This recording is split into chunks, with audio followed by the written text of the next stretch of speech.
আর radio Mirchi 98.3 FM এ time for Sunday suspense. আমি সমক আপনার সঙ্গে। কিরম কাটছে রোববার দিন? আশা করি ভালোই কাটছে। খুব গরম, তাই ঠান্ডা জল, শরবত, লাইট খাওয়া দাওয়া এইগুলো যাতে হয়, শরীর খারাপ হওয়াটা একদমই ঠিক নয়। আজকে আপনার জন্য একটু অন্য স্বাদের একটা গল্প। আসলে দ্য জাঙ্গল বুক ছবিটা রিলিজ করলো শুক্রবার দিন। এবার সেই সঙ্গে সঙ্গে আমরা যারা এই দ্য জাঙ্গল বুক দেখে বড় হয়েছি তারা খুব নস্টালজিক, তাই ভাবলাম যে কিশোরদের জন্য, ছোটদের জন্য একটা গল্প করলে কীরকম হয়। শরদিন্দু বন্দ্যোপাধ্যায়ের অনেক গল্প আমরা করেছি, এই বছর স্পেশাল ছিল অফকোর্স সদাশিব, আর ব্যোমকেশের গল্প তো মাঝে সাঝে করতেই থাকি। তাছাড়া ভয়েরও কিছু গল্প করেছি, কিন্তু শরদিন্দু বন্দ্যোপাধ্যায় কিশোরদের জন্য গল্প লিখেছেন, বেশ ভালো ভালো কয়েকটা গল্প। সেখান থেকেই অন্যতম একটি গল্প আপনাকে শোনাবো। গল্পের নাম নন্দনগড় রহস্য। নতুন একটি গল্প, শুনে দেখুন কীরকম লাগে। শুরু হচ্ছে Sunday suspense on radio Mirchi 98.3 FM। আমি সমক আপনার সঙ্গে, অ্যান্ড ইটস হার্ট।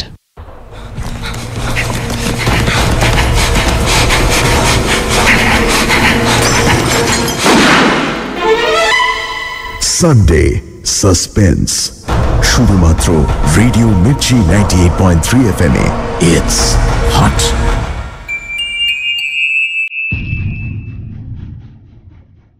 বাংলা সাহিত্যের রোমাঞ্চকর কিছু গল্প দিয়ে সাজানো আমাদের এই বিশেষ নিবেদন সানডে সাসপেন্স। আজ আপনার জন্য শরদিন্দু বন্দ্যোপাধ্যায়ের লেখা নন্দনগড় রহস্য।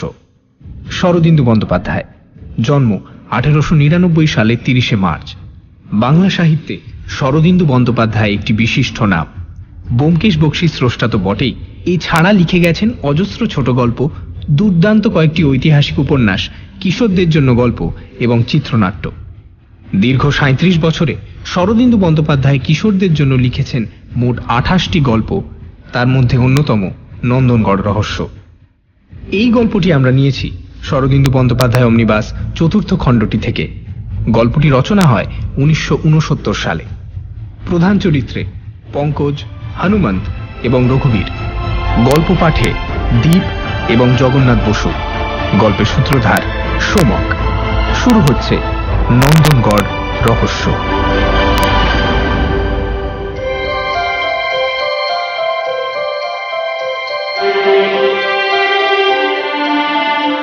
পঙ্কজ বাঙালি আর হনুমন্ত সিং বিহারি। ম্যাট্রিক পাশ করে দুজনে পাটনার কলেজে ভর্তি হয়েছিল। একই হোস্টেলের একই ঘরে জায়গা পেয়েছিল। পঙ্কজ পড়তে এসেছিল হাজিপুর থেকে, আর হনুমন্ত এসেছিল নন্দনপুর নামে এক গ্রাম থেকে। এক ঘরে থাকার ফলে দুজনের মধ্যে খুব ভাব হয়ে গিয়েছিল।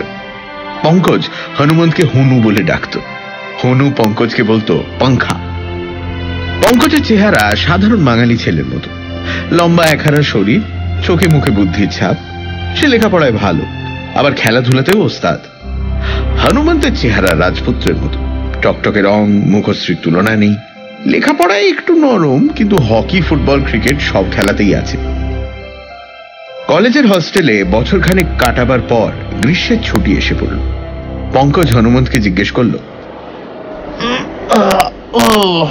হ্যাঁ রে হনু, গরমের ছুটিতে এবার গায়ে গিয়ে কি করবি? হনু একটু লজ্জিত ভাবে অন্যদিকে মুখ ফিরিয়ে বলল, কি আর করবো, খাবো, ঘুমাবো, কাবাডি খেলবো। পঙ্কজ তার মুখের ভাব লক্ষ্য করছিল, তার পাশে গিয়ে বসলো, বলল, আর কি করবি? আর কিছু না। আচ্ছা পাংখা, তুইও আমার সঙ্গে গায়ে চল না, দুজনে পাহাড়ে জঙ্গলে বেড়াবো, পাখি শিকার করবো। পাখি শিকার করব কি দিয়ে? লাঠি দিয়ে? আরে না না, আমার বাবার বন্দুক আছে, দোনালা বন্দুক। তাই নাকি? আচ্ছা বেশ, তাহলে যাব। কিন্তু তুই গায়ে গিয়ে আর কি কি করবি? বাবা আমার বিয়ে সম্বন্ধ করেছেন, এই ছুটির মধ্যেই বিয়ে হবার কথা। হ্যাঁ বলিস কি রে, এরই মধ্যে বিয়ে? তোর বয়সই বা কত হবে? 18।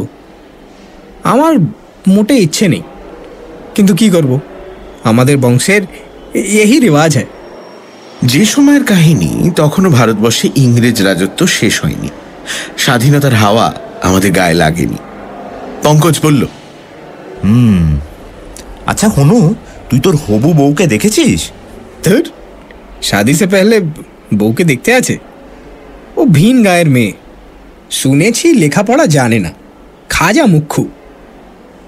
আচ্ছা তুই চল না ভাই, তুই যদি বাবাকে বলিস আমার ইচ্ছা নাই, বাবা নিশ্চয়ই তোর কথা শুনবেন। আচ্ছা ঠিক আছে, তবে যাবো তোর সঙ্গে। পঙ্কজ নিজের বাড়িতে চিঠি লিখে দিল।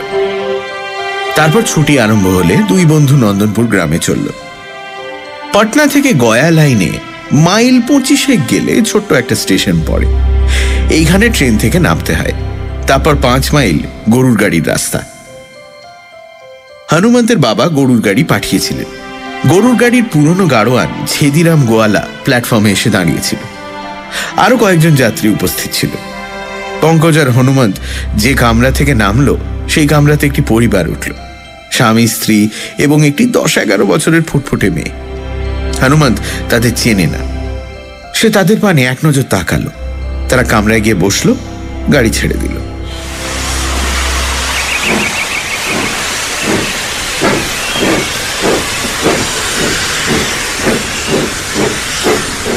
ছেদিরাম চোখ মোটকে বলল,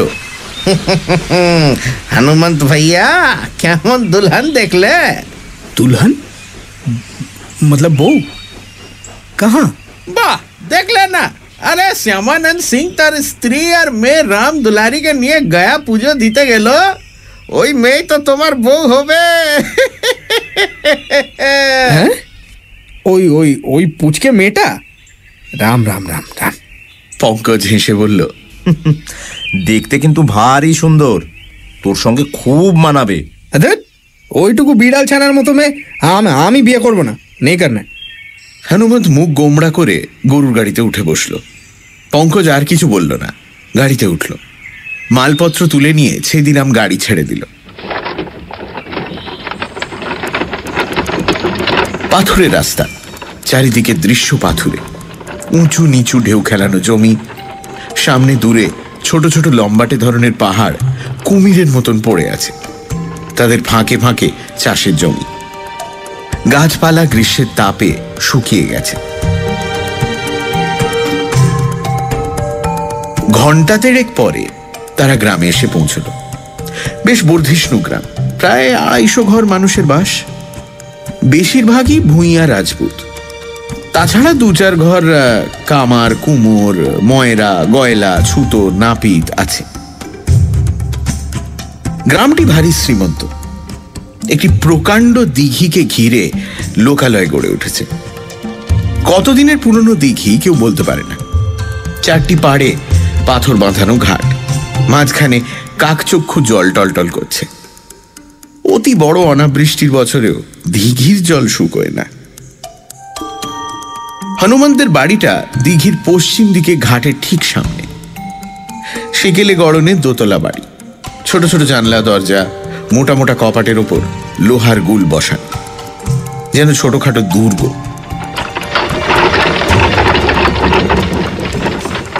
গরুর গাড়ি গিয়ে বাড়ির সামনে দাঁড়াতেই হনুমন্তের বাবা রঘুবীর সিং বেরিয়ে এলেন। হনুমন্তের চেহারা যদি হয় রাজপুত্রের মতন, রঘুবীর সিং এর চেহারা রাজার মতন। বয়স 45, প্রসন্ন মুখ। তিনি এসে দাঁড়ালে হনুমন্ত পঙ্কজের পরিচয় করিয়ে দিল। তিনি হাসি মুখে বললেন, এসো বাবা, এসো এসো।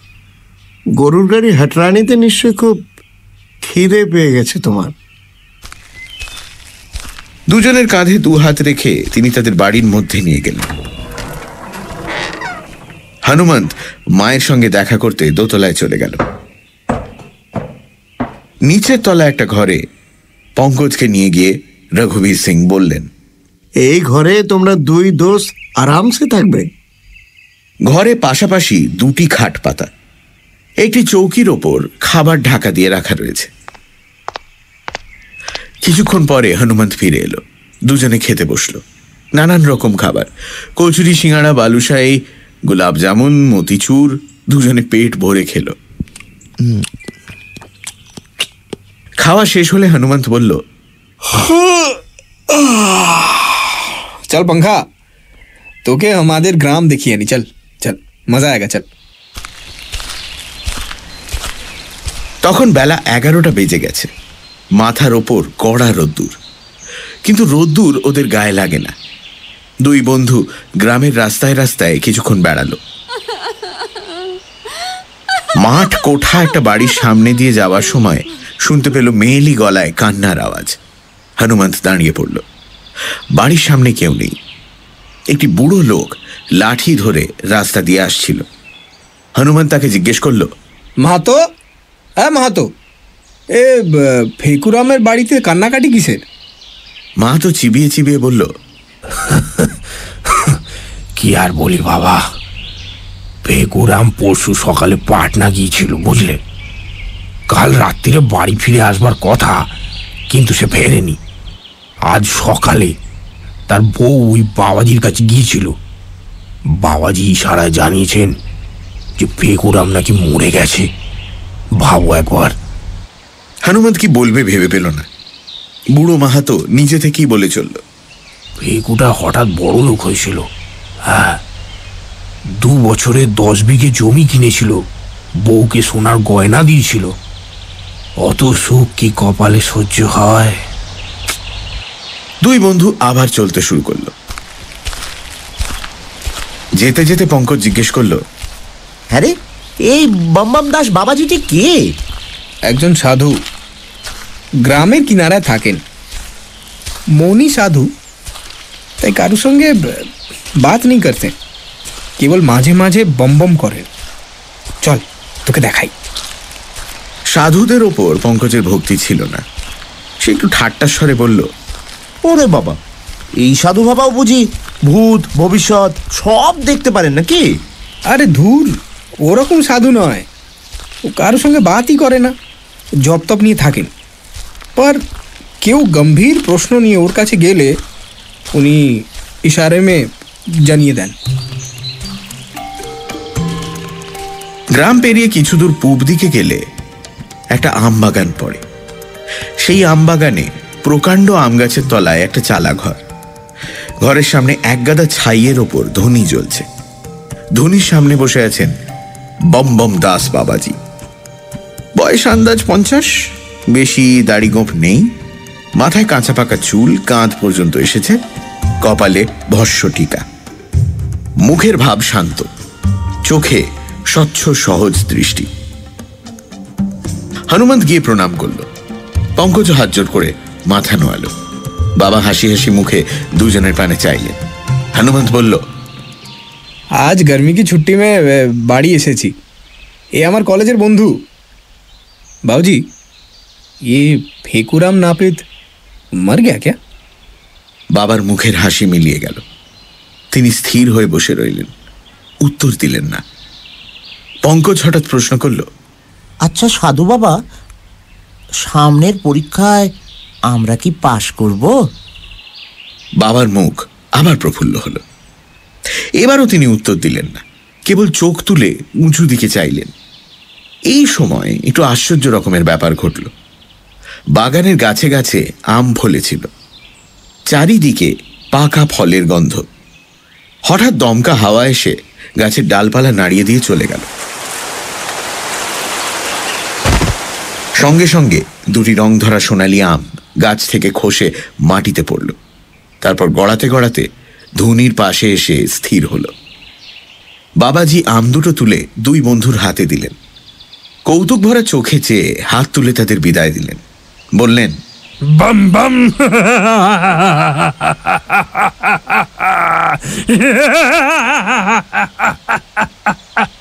দুজনেরই যেন ধন্দ লেগে গিয়েছিল।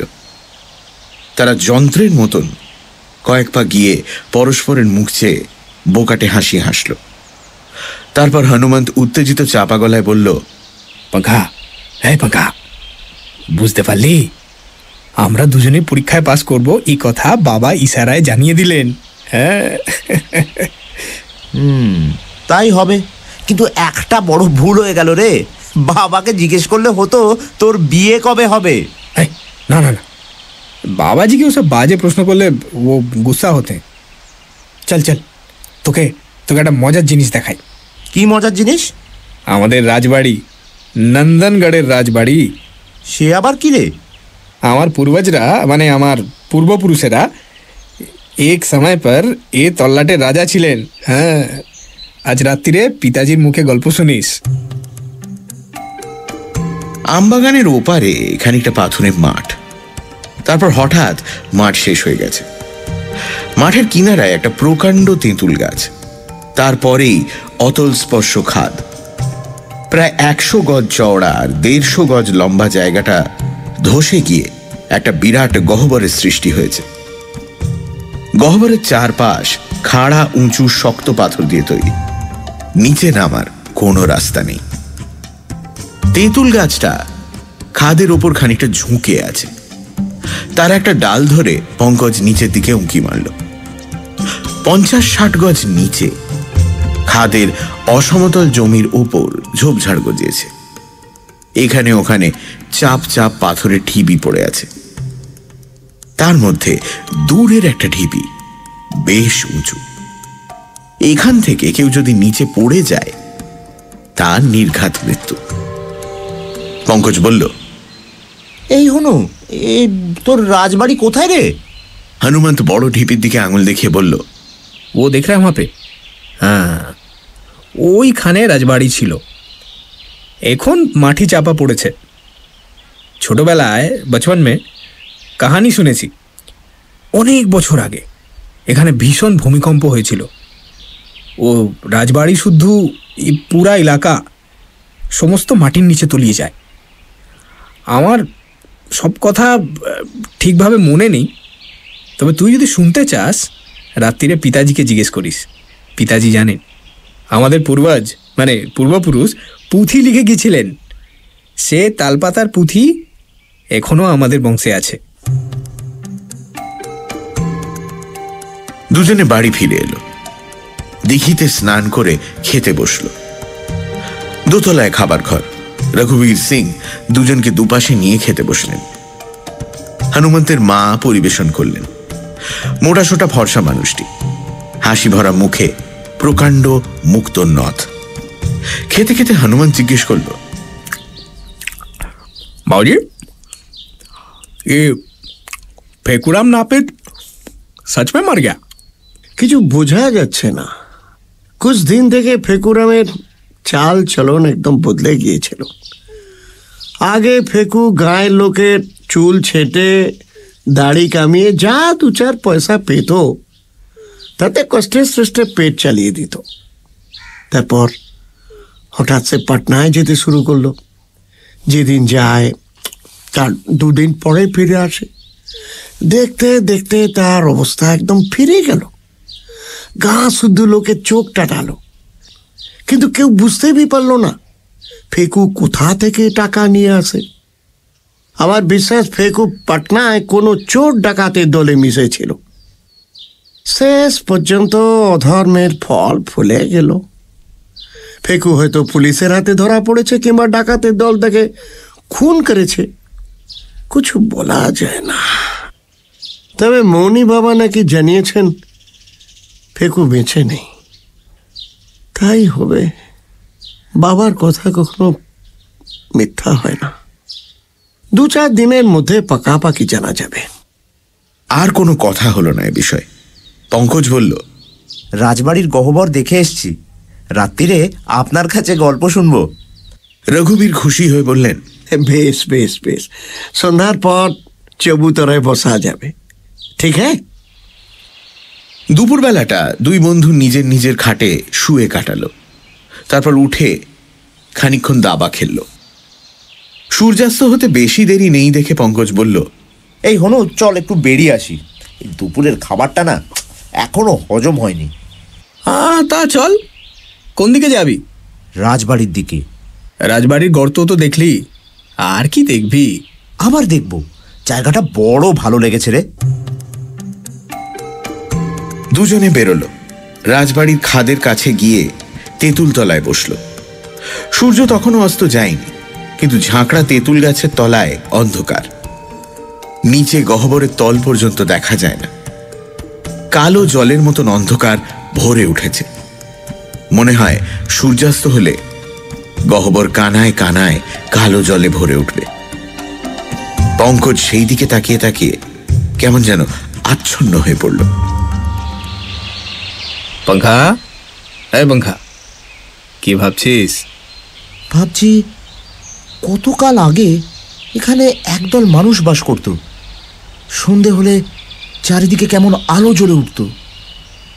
রাজবাড়ির মেয়ে পুরুষ নানা কাজে ঘুরে বেড়াতো। কেমন ছিল রে তাদের জীবন? তারা কি ভাবতো, কি কাজ করত? যেদিন ভূমিকম্প হয় সেদিন তারা কি করছিল? পঙ্কজ আপন মনে বলে চলল এলো মেলো কল্পনার কথা। সে ইতিহাসের ছাত্র, অতীতের কথা ভাবতে তার ভালো লাগে। আহা, মুখ অতীত যদি কথা কইতে পারত। কথা কও অনাদি অতীত।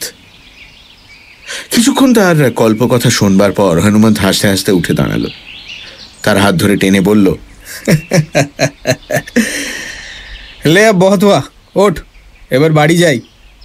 500 বছর আগে যারা মরে গেছে তাদের কথা এখন ভেবে কি হবে? হ্যাট, তুই না একটা আস্ত হনু।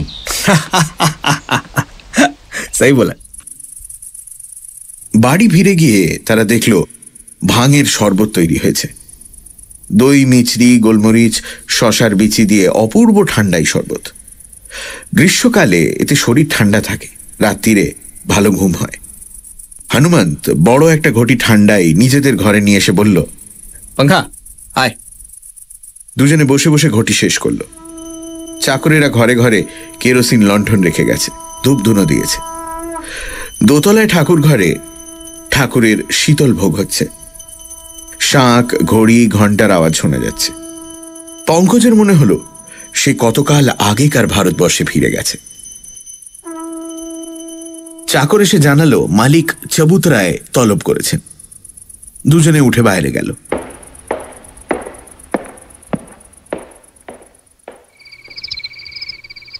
বাড়ির সামনে শান বাঁধানো গোল চত্বর, তার উপর জাজিম পাতা হয়েছে। দুটি মোটা তাকিয়ার মাঝখানে রঘুবীর সিং বসেছেন, হাতে গড়গড়ার নল। গয়ার তামাকের অম্বুরি গন্ধ চারিদিকে ছড়িয়ে পড়েছে। রঘুবীর সিংয়ের গায়ে মিহি মলমলের অঙ্গরক্ষা, কানে কুণ্ডল, গলায় হার। তাকে সেকালের রাজার মতন দেখাচ্ছে। আকাশে চাঁদ আছে, বেশ গোল চাঁদ। তারই আলোয় পঙ্কজ আর হনুমন্ত রঘুবীর সিংয়ের সামনে গিয়ে বসল। রঘুবীরও ঠান্ডায় খেয়েছিলেন, তার মন প্রফুল্ল, মুখে প্রসন্ন হাসি। তিনি বললেন, আমি হনুমন্তের শাদি তো ঠিক করে নিয়েছি। পাশের গায়ে শ্যামনন্দন মতলব কি বলে ভারী গৃহস্থ, তার মেয়ে আছে। শ্রাবণ মাসে বিয়ে দেব। পঙ্কজ, তোমাকে কিন্তু আসতে হবে। পঙ্কজ চকিতে হনুমন্তের দিকে চেয়ে দেখল সে ঘাড় হেঁট করে আছে। পঙ্কজও ঘাড় হেঁট করে দ্বিধা ভরে বলল, আজ্ঞে চাচাজি। রঘুবীর তার দ্বিধা লক্ষ্য করলেন না, বললেন, তুমি নন্দনগড়ের গল্প শুনতে চাইছিলে না? তাহলে বলি, শোনো।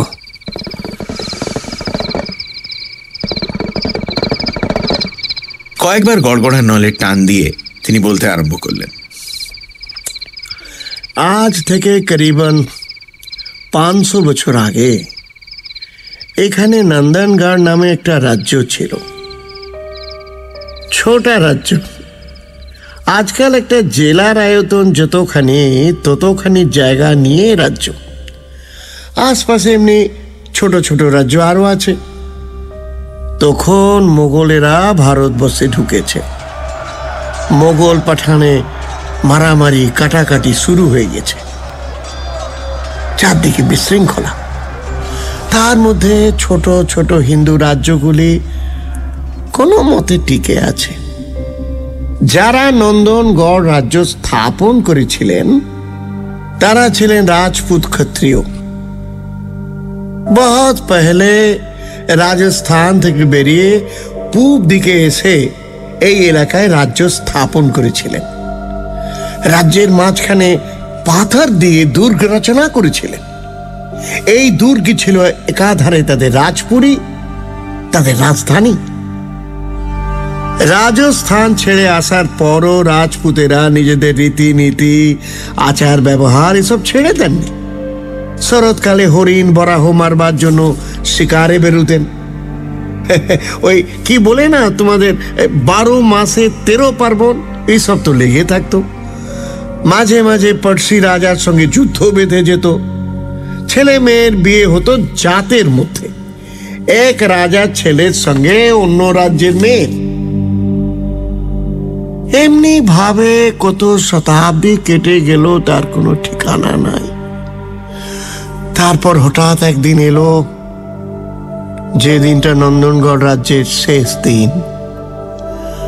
হঠাৎ ভাগ্য বিপর্যয় হয়ে গেল। এক মুহূর্তে সব খতম হয়ে গেল। সে সময় যিনি নন্দনগড়ের রাজা ছিলেন তার নাম ছিল বলবন্ত সিং। আমার পূর্বপুরুষ যশবন্ত সিং ছিলেন রাজার ছোট ভাই। রাজ পরিবারের 80 জন স্ত্রী পুরুষ একসঙ্গে দূরকে বাস করতেন।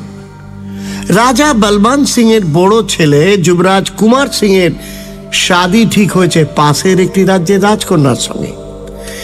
1 মাস ধরে রাজ্যে হই হই আমোদ আল্লাহ সব চলতে লাগলো। তারপর যুবরাজ লোক লস্কর নিয়ে ঘোড়ায় চড়ে শাদী করতে গেলেন। 7 দিন পর যুবরাজ বিয়ে করে ফিরলেন, সঙ্গে চতুর্দোলায় বউ, অপরূপ সুন্দরী বউ, যেন লক্ষ্মী প্রতিমা। আবার রাজ্যে উৎসব শুরু হলো। 2 সপ্তাহ ধরে হই হই চলবার পর উৎসব যখন ঝিমিয়ে এসেছে, দূরের জ্ঞাতি গোষ্ঠীরা একে একে বিদায় নিচ্ছে, সেই সময় আমার পূর্বপুরুষ যশবন্ত সিং এর খেয়াল হলো তিনি শিকারে যাবেন।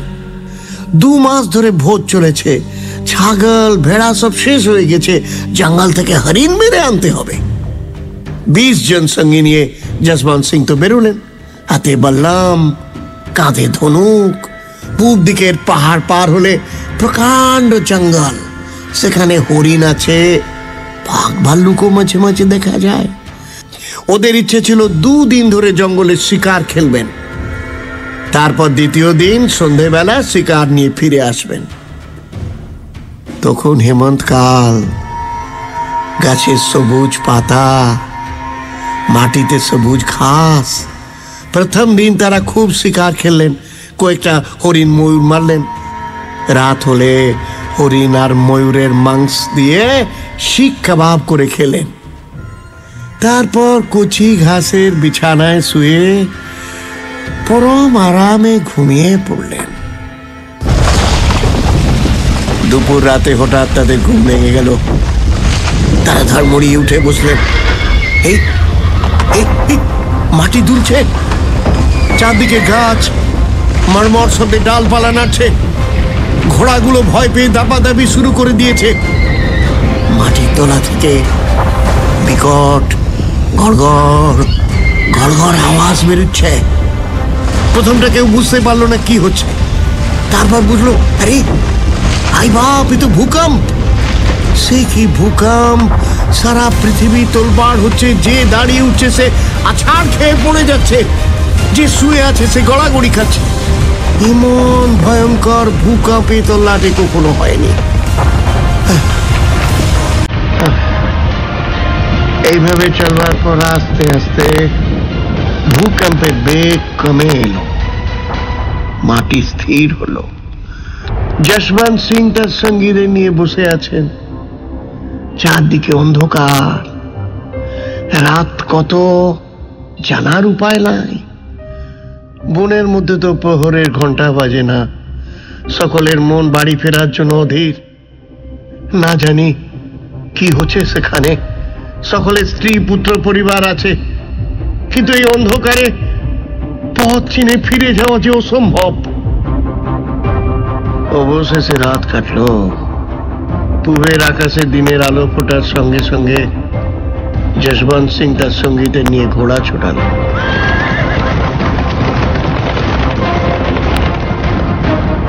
জঙ্গল থেকে নন্দনগড়ের দূরত্ব যদিও 5-6 ক্রোশের বেশি নয়, তবু মাঝখানে পাহাড়। संकट पथे घुरे फिरे सावधाने, बहुत सावधानी से घोड़ा चलाते হয়। তারা যখন পৌঁছলেন তখন বেলা দুপুর।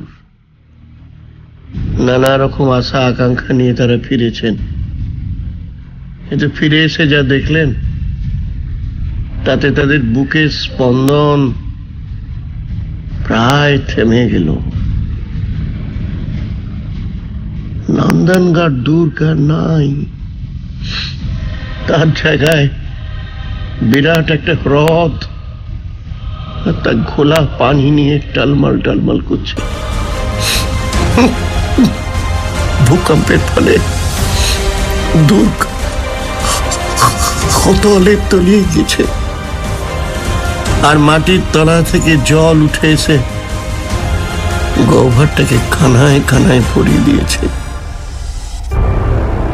দুর্গ এবং দুর্গের আশেপাশে যারা ছিল তারা একজনও বেঁচে নাই। যারা চাপা পড়েনি তারা ডুবে মরেছে। তখন যশবন্ত সিং এর বয়স কত হবে? 35 বছর। তার স্ত্রী ছেলে মেয়ে রাজবাড়িতে ছিল, সবাই মরেছে। যশবন্তের সঙ্গীদের অবস্থাও তাই, সবাই সবকুছ হারিয়েছে। সঙ্গে যে অস্ত্রগুলো ছিল তাছাড়া দুনিয়ায় আর কিছু নাই। কিন্তু তারা রাজপুত, এই দারুণ অবস্থাতেও তারা ভেঙে পড়লেন না। প্রথম শোকের ধাক্কা সামলে নিয়ে আবার সবকিছু নতুন করে গড়তে শুরু করলেন। এই যে মাকানটা দেখছো, এটা তখনকার সময়ের বাড়ি। দূর থেকে বেশ খানিকটা দূরে, তাই বেঁচে গিয়েছিল। বাড়িটা তখন নিম্ন শ্রেণীর অতিথিদের জন্য ব্যবহার হতো। লাচিয়ে গাইয়েরা আসতো, দূরের বণিকরা সওদা নিয়ে এসে থাকতো। মাঝে মাঝে এখানে নাচ গান মুজরোর মেহফিল বসতো। ভূকম্পে বাড়িটা বিলক্ষণ জখম হয়েছিল, কিন্তু না, একেবারে ভেঙে পড়েনি।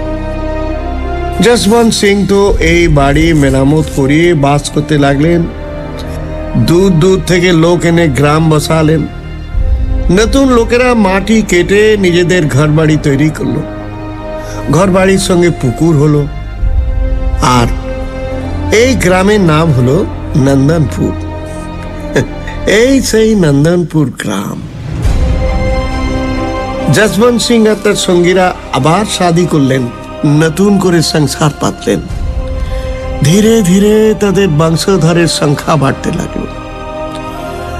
যথাকালে যশবন্ত সিং স্বর্গে গেলেন। তারপর 500 বছর কেটে গেল। আমরা যশবন্ত সিং এর বংশধরেরা এই গ্রামে, এই বাড়িতে এখনো বাস করছি। কিন্তু নন্দনগড় রাজ্যের গৌরব আর ফিরে আসলো না। যশবন্ত সিং ছিলেন নন্দনগড়ের রাজার ভাই। ভূকম্পের পর তিনি নিজেকে রাজা বলে ঘোষণা করেছিলেন, কিন্তু ওই নামে রাজা। নন্দনগড় রাজ্যের সর্বনাশের খবর পেয়ে প্রতিবেশী রাজারা তাদের লাগোয়া জমি সব গ্রাস করে নিল।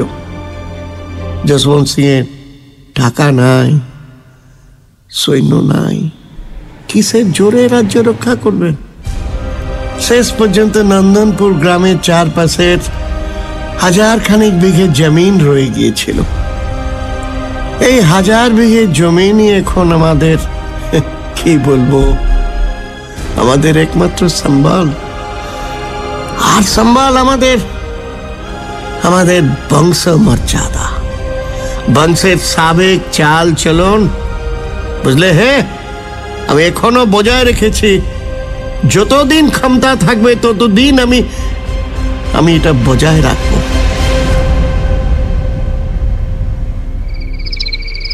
রঘুবীর সিং চুপ করলেন। ইতিমধ্যে চাঁদ প্রায় মাথার উপর উঠেছে। চারিদিকে দৃশ্য যেন 500 বছর আগেকার স্বপ্ন দেখছে।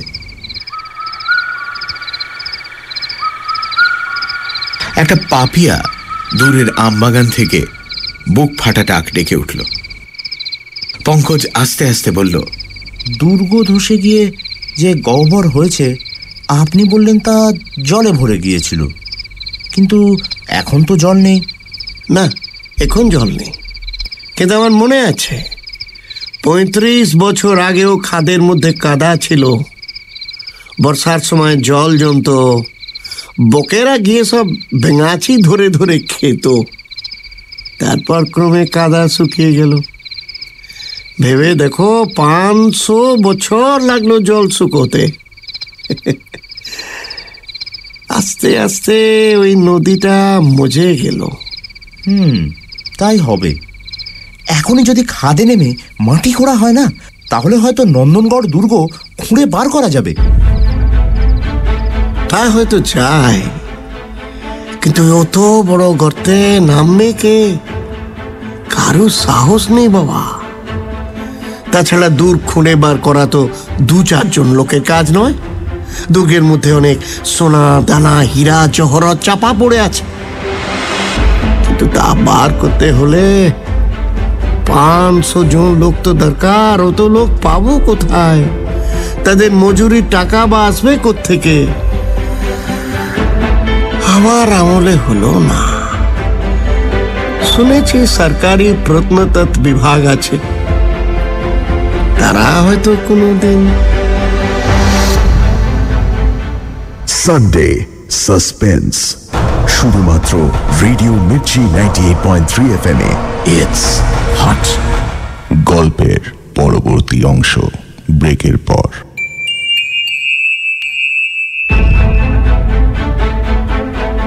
সানডে সাসপেন্সে আজ শরদিন্দু বন্দ্যোপাধ্যায়ের লেখা নন্দনগড় রহস্য। গরমের ছুটিতে পঙ্কজকে নিয়ে দেশের বাড়ি নন্দনপুরে আসে হনুমন্ত।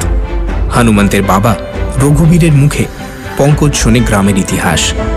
জানা যায় 500 বছর আগে এখানে নন্দনগড় নামক একটি রাজ্য ছিল, যা এক প্রবল ভূমিকম্পে তলিয়ে গিয়েছিল মাটির গহ্বরে। তারপর পরদিন ভোরবেলা হনুমন্ত ঘুম ভেঙে দেখল পাশের খাটে পঙ্কজ নেই। তার বুঝতে বাকি রইল না পঙ্কজ কোথায় গিয়েছে। সে তাড়াতাড়ি উঠে মুখে চোখে জল দিয়ে খাদের পানে ছুটল। তেঁতুল গাছের তলায় পঙ্কজ বসে আছে, তার দৃষ্টি নিচে খাদের দিকে। হনুমান তার পাশে গিয়ে দাঁড়ালো, কিন্তু পঙ্কজ জানতে পারল না। হনুমান তখন বলল, তোর কি মাথা খারাপ হয়েছে? পঙ্কজ তার দিকে ফিরল, যেন তার প্রশ্ন শুনতে পায়নি, এমনভাবেই বলল, হনু, বুঝলি, একটা না মতলব মাথায় এসেছে। হনু সন্দিগ্ধভাবে তাকাতে তাকাতে তাকে প্রশ্ন করল, ক্যা? কি মতলব? আমি খাদে নামবো, খুঁজে দেখব দুর্গর মধ্যে সেঁধোবার কোনো রাস্তা আছে কিনা। ক্যা? তুই একটা বদ্ধ পাগল। খাদে নামবি কি করে? লাফ মেরে? কোথাও নাম্বার কোনো রাস্তা নেই। আরে রাস্তা আছে। এই তেঁতুল গাছে দড়ি বেঁধে ঝুলিয়ে দেবো আর দড়ি ধরে নামবো। আমি খুব সহজে দড়ি বেয়ে ওঠানামা করতে পারি রে। নাই নাই, ওসব চলবে না। চল ওঠ, বাড়ি যাই। দুই বন্ধুতে তর্ক বেঁধে গেল। হনুও যেতে দেবে না, পঙ্কজও না ছোটবান্দা। শেষ পর্যন্ত হনু বলল, হে ভগবান, তুই যদি নামিস আমিও নামবো, তোকে একলা নামতে দেবো না। আরে তা কি করে হবে? তুই ওপরে থেকে দড়ি পাহারা দিবি। মনে কর আমরা দুজনেই খাদে নেমেছি, আর কেউ একজন এসে যদি দড়ি খুলে নিয়ে চলে যায়, তখন কি হবে? বাউজি যদি জানতে পারেন, দোনো কো ঘরে বন্ধ করে রাখবেন। চল ওঠ, এখন ওঠ। বাড়ি ফিরতে ফিরতে হনু বলল, আচ্ছা এই বাত বতা, অত লম্বা দড়ি বা কোথায় পাওয়া যাবে? এ 10 হাত 20 হাত দড়ি হলে তো চলবে না, 50-60 হাত দড়ি চাই, সমঝা? তোদের গোয়াল ঘরে তো অনেকগুলো গরু আছে, সেই গরু বাঁধা দড়ি জোড়া দিয়ে লম্বা করা যাবে না? হনু উত্তর দিল না। তার মনেও সাড়া জেগেছে, অ্যাডভেঞ্চারের উত্তেজনা স্নায়ুতে বইতে আরম্ভ করেছে। তবু সে দ্বিধা ভরে বলল, দেখ, খাদের দিকে গাঁও কা কই মানে কেউ যায় না, কিন্তু যদি কোনো রকমে জানাজানি হয়ে যায়। আরে জানাজানি হতেই দেব না, চুপি চুপি কাজ করব। সমস্যার নিষ্পত্তি হলো না, কিন্তু বোঝা গেল হনুও রাজি। এত বড় অ্যাডভেঞ্চারের লোভ কতক্ষণ সামলে থাকা যায়? দুপুরবেলা খাওয়া দাওয়ার পর পঙ্কজ তার বিছানায় লম্বা হয়েছে, এমন সময় হনুমন্ত এসে তার পাশে বসল। বলল, এই শোন, বাউজি কাল ভোরে পাটনা যাচ্ছেন। হ্যাঁ, বলিস কি? তাহলে তো লাইন ক্লিয়ার। পঙ্কজ উঠে বসল, কিন্তু হনুমন্তের মুখ দেখে থমকে গেল। কেন রে হনু, পাটনা যাচ্ছেন কেন? মত पूछे यार, বিয়ের নেমন্তন্ন পত্র ছাপাবেন, জেভার গয়না ও जो भी है কাপড় চোপড় কিনবেন। পঙ্কজ চুপ করে রইল। হনু তখন মিনতি করে বলল, ভাই ভাই তুই বল না, তুই একবার চেষ্টা করে দেখ না पंखा, তোর কথা বাউজি শুনতেও তো পারেন। আরে বাবা তুই নিজেই বল না। ও বাবা, অত সাহস আমার নেই। মাকে বলেছিলাম, তিনি তো হেসে উড়িয়ে দিলেন। আচ্ছা আমি বলবো খন।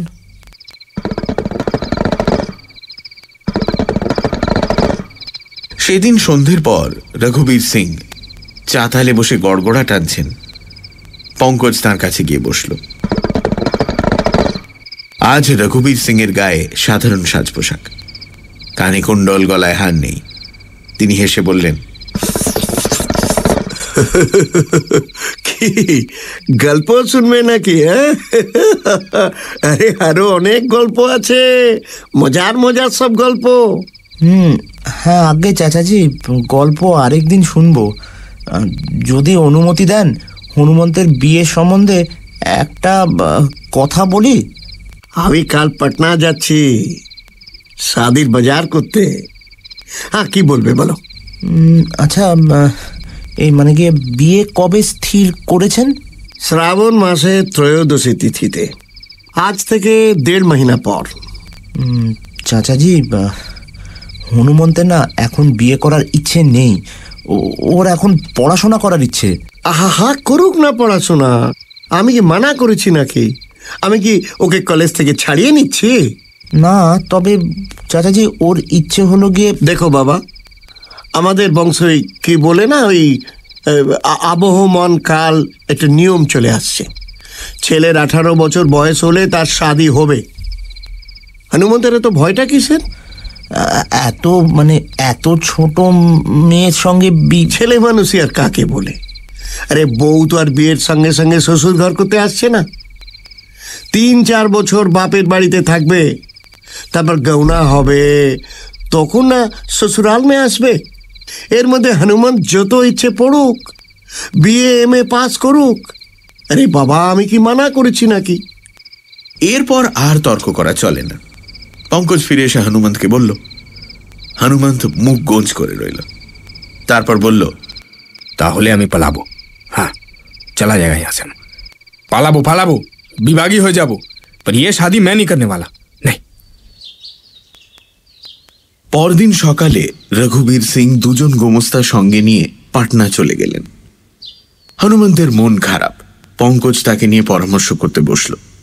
হনুমন্ত বলল, দেখ, আমার কিছু ভাল লাগছে না, যা করবার তুই কর, আমিও সঙ্গে আছি।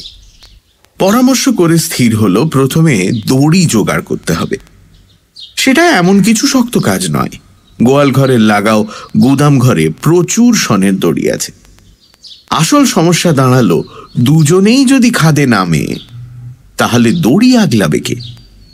পঙ্কজ বলল, হনু, এই ছেদিরামকে দলে টানলে কেমন হয় বলতো? ও বাবা, ছেদিরাম গরু গাড়ি চালায় বটে, কিন্তু ভয়ঙ্কর প্রভু ভক্ত। হ্যাঁ, শটান গিয়ে মাকে বলে দেবে, সব ভণ্ডুল হয়ে যাবে। সমস্যা রয়েই গেল। যা হোক একটা কিছু করা যাবে এই ভেবে তারা দুপুরবেলা খাওয়া দাওয়ার পর দড়ি নিয়ে বেরোল। দুপুরের কড়া গরমে সবাই ঘরে ঢুকে ঘুমোচ্ছে, কেউ তাদের গতিবিধি লক্ষ্য করল না। আমবাগান দিয়ে যাবার সময় তারা মৌনি বাবার আস্তানার সামনে দিয়ে গেল, কিন্তু বাবাকে দেখতে পেল না। তখন তারা খাদের দিকে চলল। মাঠ পার হয়ে তেঁতুলতলায় পৌঁছে তারা দেখল মৌনি বাবা তেঁতুল গাছের ছায়ায় পদ্মাসনে বসে আছেন। তাদের দেখে মিটিমিটি হেসে বললেন, বাম বাম বাম বাম। দুজনে অবাক হয়ে চেয়ে রইল। তবে কি বাবা তাদের প্ল্যান বুঝতে পেরেছেন? তারা তার কাছে গিয়ে বসল, তাকে প্রণাম করে তাদের প্ল্যানের কথা বলল। শুনে বাবা কিছু বললেন না। দড়িগুলো টেনে নিয়ে পরীক্ষা করে দেখলেন। নতুন সনের 8-10টা দড়ি, প্রত্যেকটাই 8-10 হাত লম্বা। কুয়োর দড়ির মতন মোটা আর মজবুত। বাবা প্রত্যেকটি দড়ির মাঝে দুটো করে গেরো বাঁধলেন, যাতে হাত পিছলে না যায়। তারপর দড়িগুলোকে জুড়ে জুড়ে লম্বা করলেন। 80-90 হাত লম্বা দড়ি ছিল।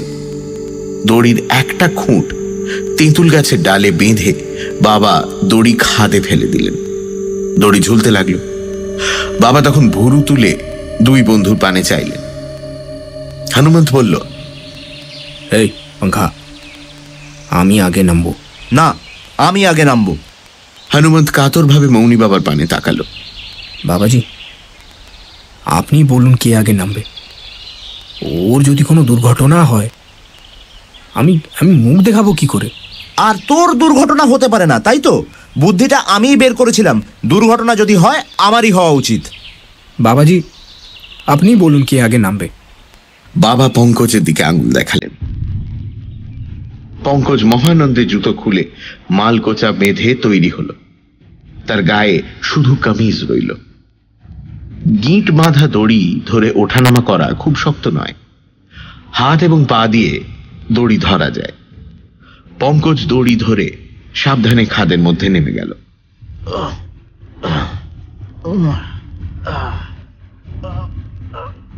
হনুমন্ত তেঁতুল গাছের ডাল ধরে নিচের দিকে চেয়ে রইল।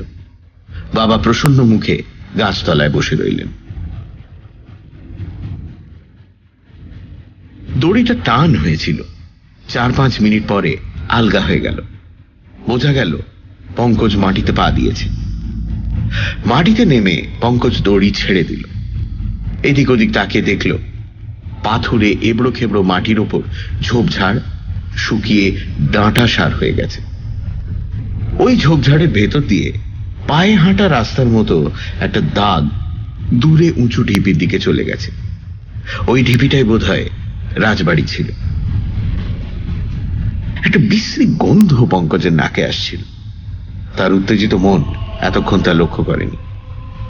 এখন পেছনের দিকে তাকিয়ে এসে চমকে উঠল।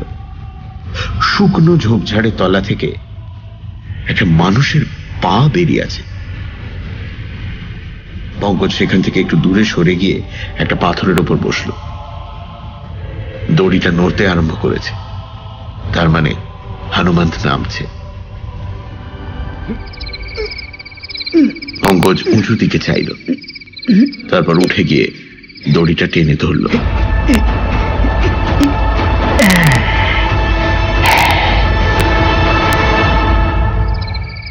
কিছুক্ষণ পরে হনুমন্ত নেমে তার পাশে দাঁড়ালো। একটু নেচে নিয়ে বলল, কি মজা! 500 বছর পরে এখানে মানুষের পা পড়ল। বাহ! তারপর নাক ছিটকিয়ে বলল, কিসের পচা গন্ধ বেরোচ্ছে রে পাঙ্খা? হ্যাঁ, ওই যে দেখ, আমরা প্রথম নয়। আমাদের আগেও এখানে মানুষের পা পড়েছে। হনুমন্ত কিছুক্ষণ হতবুদ্ধি হয়ে চেয়ে রইল। তারপর ঝোপের কাছে গেল। পঙ্কজ নাকে কাপড় দিয়ে কাছে গেল। দুজনে ঝোপের শুকনো ডালপালা সরিয়ে দেখল একটা মানুষ মরে পড়ে আছে। তার গা এবং মুখের ওপর একরাশ দড়ি কুণ্ডলি পাকিয়ে পড়েছে। মানুষটার মুখ দেখা যাচ্ছে না, কিন্তু শরীরের যতটা দেখা যাচ্ছে তাতে মনে হয় তার হাড় গোড় ভেঙে চুর হয়ে গেছে। তাল পাকানো দড়িগুলো সরিয়ে নেবার পর মৃত লোকটার মুখ দেখা গেল।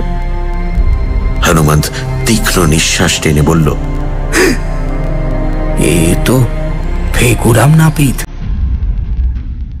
কিছুক্ষণ মৃত্যু শিথিল মুখের পানে চেয়ে থেকে হনুমন্ত শঙ্কা ভরা চোখে পঙ্কজের পানে তাকালো। পঙ্কজ এক দৃষ্টে বিভৎস মরার পানে চেয়েছিল। বলল, শোনো, ওর কোমরের কাছে ওটা কি চকচক করছে? মৃতের পরনে ধুতি ছাড়া আর কোনো কাপড় ছিল না। কোমরে গিট বাঁধা। হনুমন্ত চোখ বুজে সেই দিকে হাত বাড়িয়ে মুঠিতে কিছু তুলে নিল। তারপর হাত খুলে দেখল এক মুঠো মোহর। দুজনে অবাক হয়ে চেয়ে রইল। তারপর দূরে সরে গিয়ে পাথরের ওপর পাশাপাশি।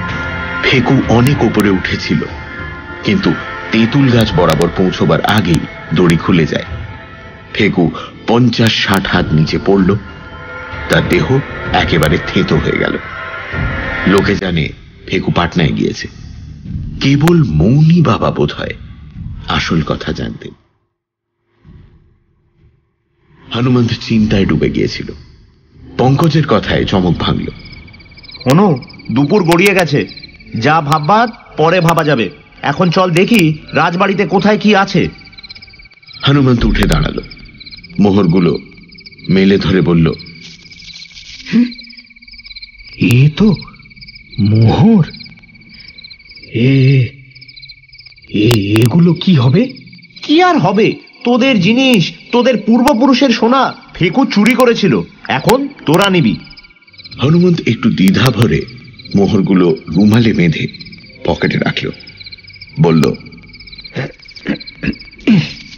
ঠিক হ্যাঁ, চল। সামনে ঝোপঝাড়ের ভেতর দিয়ে অস্পষ্ট পায়ে হাঁটা পথের রেখা। ওরা সেই রেখা ধরে চলল। রেখাটা এঁকে বেঁকে ঢিপি ঢাপা এড়িয়ে বড় ঢিপির দিকে গিয়েছে। ফেকুর যাতায়াতের ফলে বোধহয় পথ তৈরি হয়েছে। বড় ঢিপিটা দূর থেকে দেখেও বেশ বোঝা যায় একটা প্রাসাদ বহুকাল জলের তলায় থাকার পর কাদা আর পাঁকের নিচে চাপা পড়েছে। জল শুকিয়ে যাবার পর প্রাসাদের আদল ও গড়ন জমাট বাঁধা কাদার ভেতর দিয়েও বেশ আন্দাজ করা যায়। একতলাটা মাটির নিচে বসে গেছে, দোতলা এবং চিলে কোঠা উঁচু হয়ে আছে। তার সারা গায়ে কাঁটা গাছের জঙ্গল। ঢিপির কাছে পৌঁছে তারা দেখল ফেকুরামের পায়ে হাঁটা পথ শেষ হয়নি। ঢিপির গা ঘেঁষে পাশের দিকে গেছে। তারা মোড় ঘুরল। মোড় ঘুরে কয়েক পা গিয়েই তারা থমকে দাঁড়িয়ে পড়ল। ঢিপির গায়ে একটা সুড়ঙ্গের মুখ, তার পাশে একটা গাঁইতি আর একটা খন্তা দাঁড় করানো রয়েছে।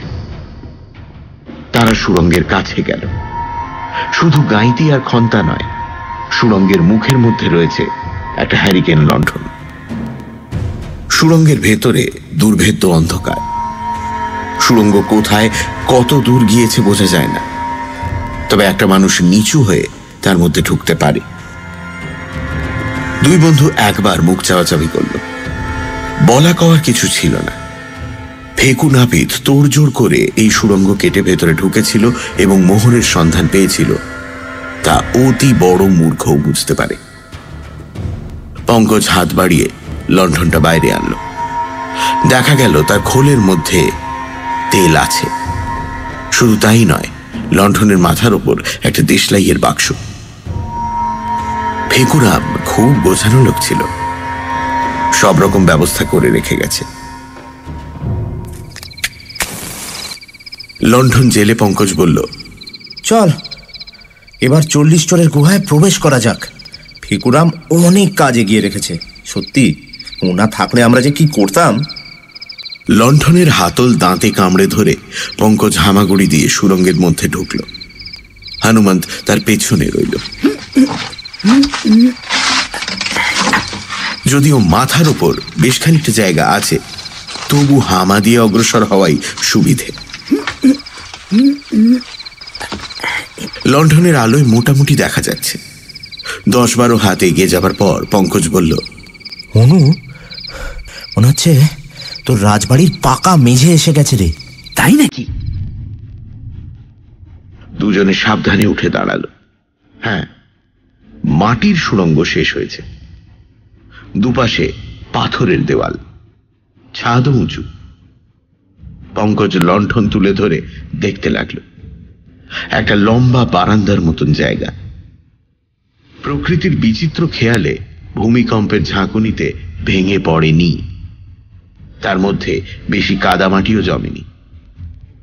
বারান্দার বাঁদিকে দেওয়ালে আগে বোধহয় দোরের কপাট ছিল, এখন কপাট অদৃশ্য হয়ে গেছে, কেবল দোরের ফোকর দেখা যাচ্ছে। এই ভোকরের মধ্যে আবার সুড়ঙ্গ, কিন্তু বেশি লম্বা নয়, 2-4 হাত গিয়ে আবার একটা ঘরের মতন জায়গা। সেখানে ঢুকে ওরা লণ্ঠন ধরে চারিদিকে দেখল। ঘরটাতে কিছু মাটি জমেছিল, কেউ সম্প্রতি মাটি খুঁড়ে খুঁড়ে পরিষ্কার করেছে। ফেকুরাম ছাড়া আর কে হতে পারে? হয়তো এই ঘরের কাঠের সিন্দুকে দামি জিনিস ছিল। কাঠের সিন্দুক ও নশ্বর সবকিছু বহুকাল নষ্ট হয়ে গেছে, কেবল সোনা, হিরে, মতি নষ্ট হয়নি। ফেকু সেই সব জিনিস সংগ্রহ করতে আসতো। এখন ঘরে সোনাদানা আর কিছু নেই। ঘর থেকে বেরিয়ে এসে তারা বারান্দা দিয়ে সামনের দিকে চলল। আরো কিছু দূর গিয়ে বারান্দা শেষ হয়েছে, সামনে দেওয়াল। ওরা আলো ধরে দেখল দেওয়ালটা পাথরের, কিন্তু তার মাঝখানে দোরের মতন চৌকস জায়গায় কাদা আর পাঁক জমাট হয়ে সিমেন্টের মতন শক্ত হয়ে গেছে। ওরা টোকা মেরে দেখল দেওয়ালের মতন পুরু নয়, ওপারে হয়তো আরো একটা ঘর আছে। হনুমন্ত বলল, এই দেখ, দেয়ালের গায়ে গাইতির দাগ। ফেকু বোধহয় ভাঙবার চেষ্টা করছিল। ও ঘরের সব সোনাদানা শেষ করে বেটা এই ঘরে ঢোকার চেষ্টা করেছিল, বুঝলি? এই হনু, আজ আর নয়, এবার চল। সময়ের কোনো আন্দাজ নেই, হয়তো গিয়ে দেখবি সন্ধে হয়ে গেছে। হ্যাঁ, সাহি। মৌনি বাবা তেঁতুল তলায় বসে দড়ি পাহারা দিচ্ছেন। আজ চল, কাল আবার আসা যাবে, কি বলিস?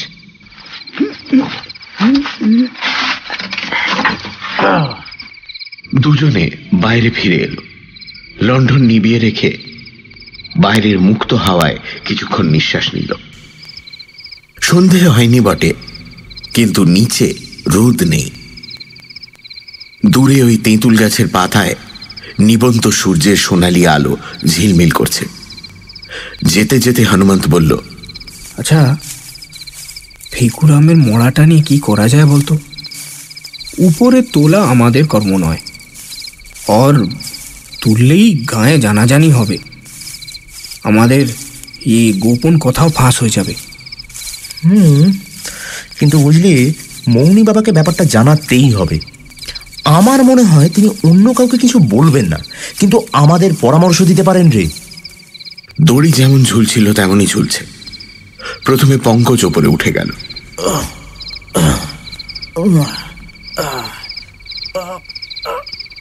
সে পৌঁছানোর পর হনুমন্ত উঠল।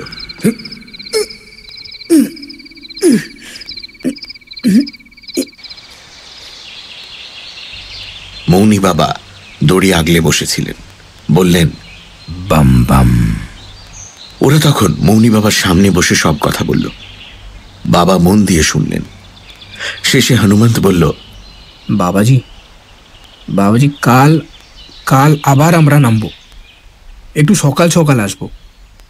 পর এ ফেকুর মড়াটা নিয়ে কি হবে বাবা? বাবা হাত তুলে আশ্বাস দিলেন, যেন বললেন, ভাবিস নে, সব ঠিক হয়ে যাবে। গাছের ডাল থেকে দড়ি খুলে নিয়ে তারা মৌনি বাবার সঙ্গে আমবাগানে গেল। সেখানে চালা ঘরে দড়ি লুকিয়ে রেখে বাড়ি ফিরে গেল। তাদের অভিযানের খবর কেউ জানল না। সন্ধ্যের পর ঘরে দোর বন্ধ করে তারা পরামর্শ করতে বসল। হনুমন্ত বলল, একটা বড় ভুল হয়ে গেছে বাঙ্খা, বড় ভুল। এই মোহরগুলো মৌনি বাবার কাছে রেখে এলেই হতো। বাড়িতে রাখার জায়গা নেই, বাইরে রাখলে চাকরদের নজরে পড়বে। মাকে দিলে মা জানতে চাইবে কোথা থেকে এলো। কি করি বলতো? পঙ্কজ ভাবতে লাগলো। কিছুক্ষণ পরে হনুমন্ত নিজেই বলল, হ্যাঁ, এক কাজ করা যাক, ওগুলোকে তোর সুটকেসে রেখে দে। তেরা সুটকেসে, কেউ খুলবে না। আচ্ছা, তাই কর। মোহরগুলো পঙ্কজের সুটকেসে রেখে চাবি লাগিয়ে তারা আবার মুখোমুখি বসল। পঙ্কজ বলল, কাল আবার সকাল সকাল বেরোতে হবে। এই শোন, তোর মা আবার কিছু সন্দেহ করবেন না তো? হনুমন্ত একটু ভেবে বলল, মাকে যদি বলা যায় আমরা জঙ্গলে পাখি শিকার করতে যাচ্ছি, তা মা কিছু সন্দেহ করবে না। এক মুশকিল হ্যাঁ, বন্দুকটাও তো নিয়ে যেতে হবে। বন্দুক, কার্ট্রিজ এসব সঙ্গে নিতে হবে। উপায় কি, ওগুলো মনি বাবা ঝোপড়িতে রেখে গেলেই হবে। একটা জোরালো আলো যদি নিয়ে আসা সম্ভব হতো রে, লণ্ঠনের আলোটায় না ভালো করে দেখা যায় না। দাঁড়া, ঠিক হয়েছে, বাউজির একটা বড় টর্চ আছে, দিনের মতো আলো হয়, সেটা চুরি করব। রাত্রে খাবার সময় হনুমন্ত মাকে শিকারে যাবার কথা বলে রাখল। মা বললেন, এই জ্যৈষ্ঠ মাসে দুপুরে পাখি কোথায় পাবি রে? সে না পাই বন্দুক ঘাড়ে করে ঘুরে বেড়াবো। তা বেড়াস, সন্ধ্যের আগে ফিরে আসবি কিন্তু। জি জি জি বিলকুল। পরদিন বেলা 10টা নাগাদ দুই বন্ধু খেয়ে দিয়ে তৈরি হয়ে বেরোল। হনুমন্তের কাঁধে দোনলা বন্দুক, পঙ্কজের হাতে টর্চ আর কার্তুজের থলি। আমবাগানে গিয়ে তারা দেখল মৌনি বাবা ধনির সামনে বসে আছেন। হনুমন্ত বলল, বাবাজি, এই বন্দুকটা ঝোপড়িতে রেখে রস্সি নিয়ে যাব। বাবা মাথা নাড়লেন, হাত বাড়িয়ে বন্দুকটা নিজের হাতে নিয়ে উঠে দাঁড়ালেন। তারপর হনুমন্ত যখন দড়ির কুণ্ডুলি এক চালা থেকে বার করে আনলো, তখন তিনি বন্দুক কাঁধে ফেলে কার্তুজের থলি হাতে তেঁতুল গাছের দিকে পা বাড়ালেন। দুজনে মুখ তাকাতাকি করল। হয়তো বাবা নিজের শূন্য আস্তানায় বন্দুক ফেলে রেখে যেতে চান না, ঘর থেকে কেউ যদি তুলে নিয়ে যায়। তেঁতুল তলায় পৌঁছে বাবা প্রথমে দড়ির একটা খুঁট তেঁতুল গাছের ডালে বেঁধে ফেললেন, অন্য খুঁটে বন্দুক আর কার্তুজের থলি বেঁধে নিচে নামিয়ে দিলেন। তারপর হনুমন্তকে ইশারা করলেন। আজ হনুমন্ত আগে নামল, পরে পঙ্কজ। তারা আন্দাজ করল বাবার ইচ্ছে বন্দুকটা তাদের সঙ্গে থাকে। নিচে নেমে তারা একটা নতুন দৃশ্য দেখল। যেখানে ফেকুরামের মৃতদেহ পড়েছিল সেখানে 10-12টা শকুনি এসে জুটেছে। শকুনিরা খুবই ব্যস্ত। দুই বন্ধু সেদিকে আর তাকালো। তাড়াতাড়ি দড়ি থেকে বন্দুক আর থলি খুলে নিয়ে রাজবাড়ির ঢিপির দিকে চলল। যেতে যেতে হনুমন্ত বলল, বাবা নিশ্চয়ই জানতেন শকুনি আসবে। কি গন্ধ রে! শোন, শকুনিরা হলো প্রকৃতির সেরা মুদ্রা ফরাস। আমরা যখন মরা নাড়াচাড়া করছিলাম তখনই বোধ হয় ওরা দেখতে পেয়েছে। কিন্তু বাবা আজ আমাদের সঙ্গে বন্দুক দিলেন কেন ভাই? এখানে কি জন্তু জানোয়ার আছে নাকি? কই, কাল তো কিছু চোখে পড়েনি। যাকে বন্দুক সঙ্গে আছে সেটা ভালো ব্যাপার। বাঘ ভাল্লুক না থাক, সাপ খোপ তো থাকতেই পারে।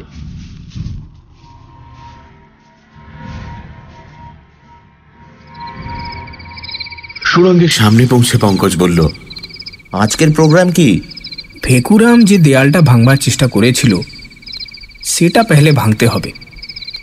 ওখানে জরুর অনেক দামি মাল আছে।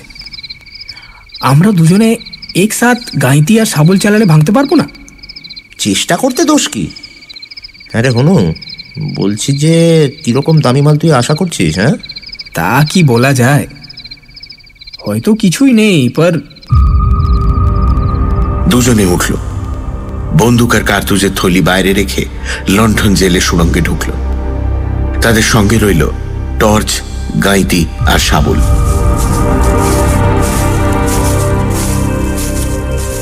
সুড়ঙ্গের শেষ বরাবর পৌঁছে হনুমন্ত টর্চ জ্বালল।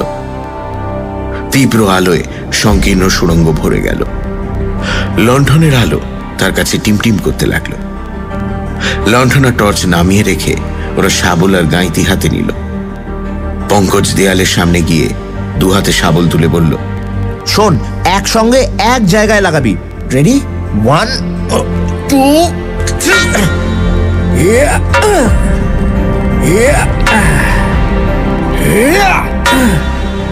শাবল আর গাঁইতি একসঙ্গে দেয়ালের গায়ে পড়ল। ঠং করে শব্দ হলো।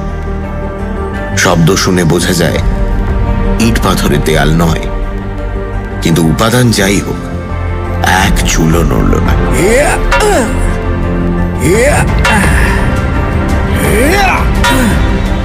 আরো 8-10 বার শাবল গাঁইতি চালিয়েও কোনো ফল হলো না। দেয়াল অটুট দাঁড়িয়ে রইল। পঙ্কজ আর হনুমন্ত দুজনেরই গা ঘামে ভিজে গেছে, দুজনেই হাঁপাচ্ছে। হনুমন্ত বলল, বাইরে যাই চল, यहाँ पे দম বন্ধ হয়ে আসছে। সুড়ঙ্গের মধ্যে বায়ু চলাচল কম। ওরা ফিরে এসে সুড়ঙ্গের মুখের কাছে বসে খানিক জিরিয়ে নিল। বাইরে রোদ্দুর আছে বটে, কিন্তু সেই সঙ্গে বাতাসও আছে। গায়ের ঘাম শুকোতে না শুকোতে পঙ্কজের মাথায় বুদ্ধি খেলে গেল। অনু, কিরে, একটা কাজ করলে হয় না? এই দোনলা বন্দুকে দুটো টোটা পুরে যদি একসঙ্গে ফায়ার করা যায়। হনুমান চোখ গোল গোল করে খানিক চেয়ে রইল, তারপর পঙ্কজের গলা জড়িয়ে ধরল। पंखा, সাব্বাস पंखा, সাব্বাস, সাব্বাস তোর বুদ্ধি। এই কথা তো এতক্ষণ মাথায় আসেনি। দেখ पंखा, দেখ, মৌনি বাবা নিশ্চয়ই অন্তর্যামী পুরুষ, তাই বন্দুকটা আমাদের সঙ্গে দিয়েছেন। আচ্ছা, তুই পেহলে কখনো বন্দুক ছুড়েছিস? অনেকবার ছুড়েছি, হাঁস মেরেছি, খরগোশ মেরেছি, আমার বাবারও তো বন্দুক আছে। क्या बात, তো তুই ফায়ার কর। আহ, কেন? তুইও তো অনেক বন্দুক চালিয়েছিস। তা চালিয়েছি, पर বুদ্ধিটা তোর।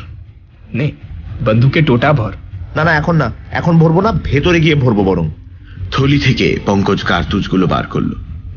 10টা কার্তুজের মধ্যে গোটা 6 SSG ছিল। পঙ্কজ সেগুলো পকেটে পুরে বলল, চল, তুই টর্চ নিয়ে আগে যা। সুড়ঙ্গে ঢুকে প্রথমে হামাগুড়ি দিয়ে, তারপর খাড়া হেঁটে তারা দেয়ালের সামনে উপস্থিত হল। দুজনেরই মনে হলো তারা একটা বিরাট রহস্যের সামনে এসে দাঁড়িয়েছে। তাদের বুক দুরু দুরু করে উঠল। পঙ্কজ চাপা গলায় বলল, হ্যাঁ রে বনু, কত দূর থেকে ফায়ার করবো রে? কম সে কম 10-12 হাত দূর থেকে, নইলে উচ্ছররা ছিটকে গায়ে লাগতে পারে।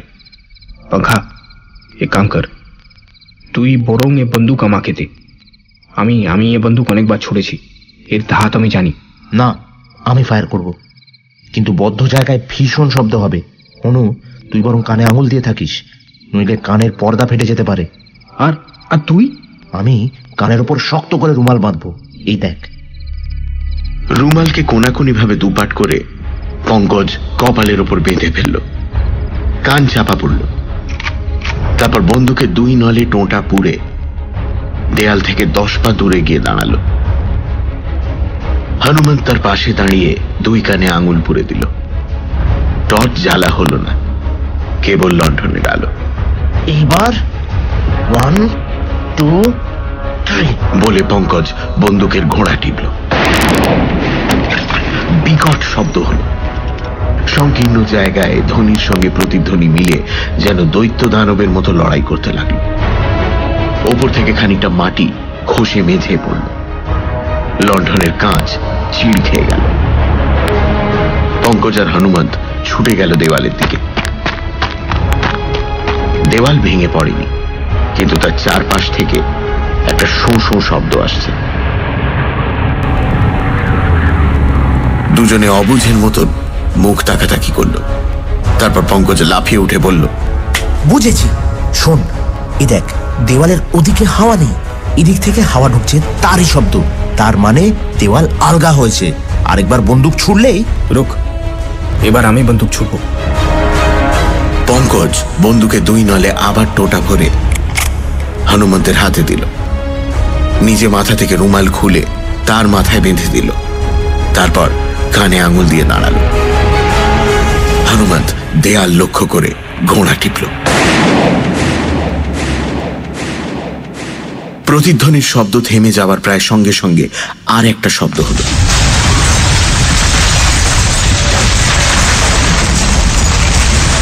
লণ্ঠনটা 2 বার খাবি খেয়ে নিভে গেল। টর্চটা পঙ্কজ কুনুইয়ের খাঁজে চেপে রেখেছিল। এখন সেটা জেলে সে দেয়ালের দিকে আলো ফেলল। দেখল দেয়াল নেই। ছড়রার ধাক্কা খেয়ে ঘরের মধ্যে ভেঙে পড়েছে। দুজনে একসঙ্গে সেই দিকে এগোল। টর্চের আলোয় একটি ঘরের অভ্যন্তর উদ্ভাসিত হল। বেশ বড় একটি শয়নকক্ষ। দরজা জানলা আগে ছিল, এখন দেয়ালে পরিণত হয়েছে। ঘরে অনেক রকম সেকেলে আসবাব সাজানো রয়েছে। উঁচু পিঁড়ি, স্ফটিকের ভৃঙ্গার, দীপদণ্ড, আরো কত কি। এগুলো অস্পষ্টভাবে চোখে পড়ল। টর্চের তীব্র ছটা গিয়ে পড়েছিল ঘরের মাঝখানে। একটি পালঙ্কে শয্যা পাতা রয়েছে, বিচিত্র কারুকার্যের একটি পালঙ্ক। আর সেই পালঙ্কের উপর শুয়ে আছে দুটি মানুষ।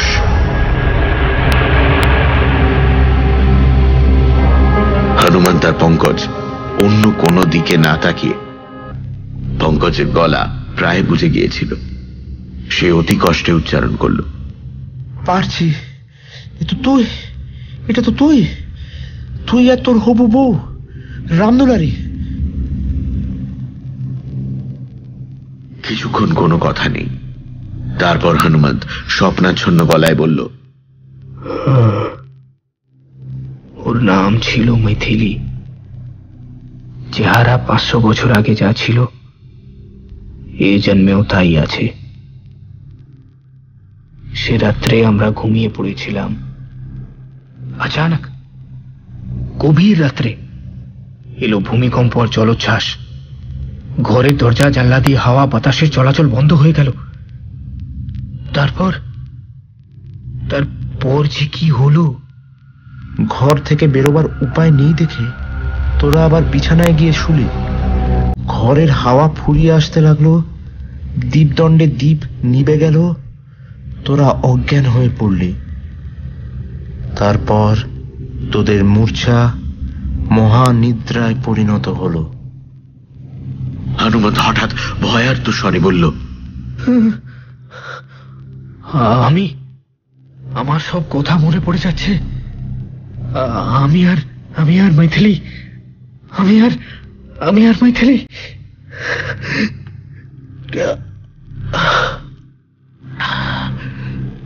সে আর বলতে পারল না।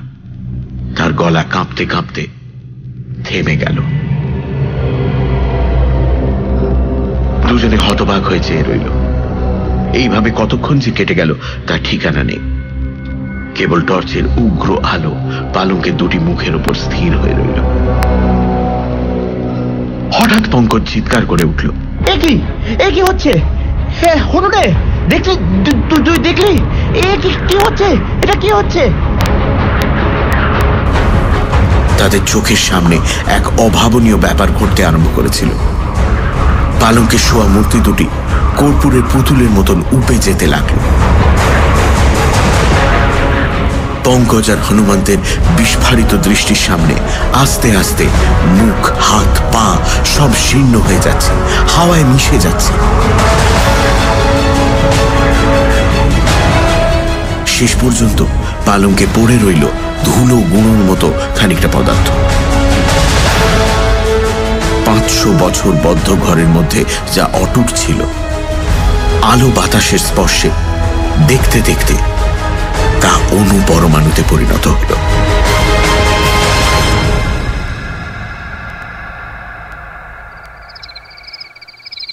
রাত্রে পঙ্কজ আর হনুমন্ত নিজের খাটে শুয়ে চিন্তা করছিল।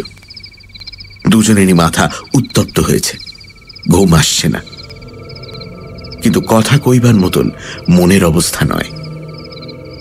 মোহাচ্ছন্ন মন নিয়ে তারা নন্দনগড়ের সুড়ঙ্গ থেকে বেরিয়ে এসেছিল। কেউ কোনো কথা বলল না, নির্দিষ্ট পথে ফিরে চলল।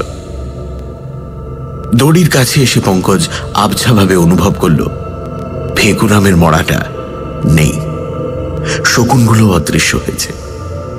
ওপরে এসে মৌনী বাবার মুখে স্নিগ্ধ মধুর হাসি দেখে তারা বুঝতে পেরেছিল বাবা সবই জানেন বলেই তাদের নন্দনগড় দুর্গের রহস্য সন্ধানে যেতে দিয়েছিলেন। কিন্তু কি করে জানলেন? হয়তো তার দৈব শক্তি আছে। সাধুরা সকলেই ভণ্ড নয়, 2-4 জন খাঁটি সাধু থাকতে পারে। দুপুর রাত্রে হনুমন্ত উঠে এসে পঙ্কজের খাটের পাশে বসল। বলল, পাঙ্খা, হ্যাঁ পাঙ্কা, জেগে আছিস? আছি রে। কি খবর? আমি ঠিক করেছি রামদুলারিকে বিয়ে করব। তাহলে আর বিবাগী হবি না বলছিস? নেই, এখন নয়। 500 বছরের পুরনো বউকে বিয়ে না করলে আর ন্যায় হবে। পঙ্কজ উঠে বসল। আচ্ছা হনু, আগের জন্মের সব কথা তোর মনে পড়েছে? সব কথা নয়, অনেক কথা মনে পড়েছে। চেষ্টা করলে বোধহয় সব কথাই মনে পড়বে। তোর বউয়ের নাম ছিল তো মৈথিলি, আর তোর কি নাম ছিল? আমার নাম ছিল রঘুনন্দন সিং। আগের জন্মে তো তোদের নামের বেশ জোর মিলেছিল, তাহলে এই জন্মে গরমিল হলো কেন? গরমিল কোথায়? আরে তুই হলে গিয়ে হনুমন্ত মানে হনুমান, আর তোর বউ রামদুলারি মানে সীতা। এরপরও গরমিল হলো না বলছিস? তুই কিছু জানিস না। আমার পুরা নাম হনুমন্ত রাজ সিং, মানে হনুমান নয়, হনুমানের মালিক। अब ये बता, হনুমানের মালিক কে? রামচন্দ্র, বুঝলি? বুঝলাম। এবার তুই আগের জন্মের গল্প বল, যা মনে আছে সব বলবি, কিন্তু কিচ্ছু বাদ দিবি না। अच्छा सुन तो अभी, वो याद है वो घर में जब हम घुस रहे थे वहां पर? হনুমন্ত গল্প বলতে আরম্ভ করল, কিন্তু সেই গল্প অন্য গল্প।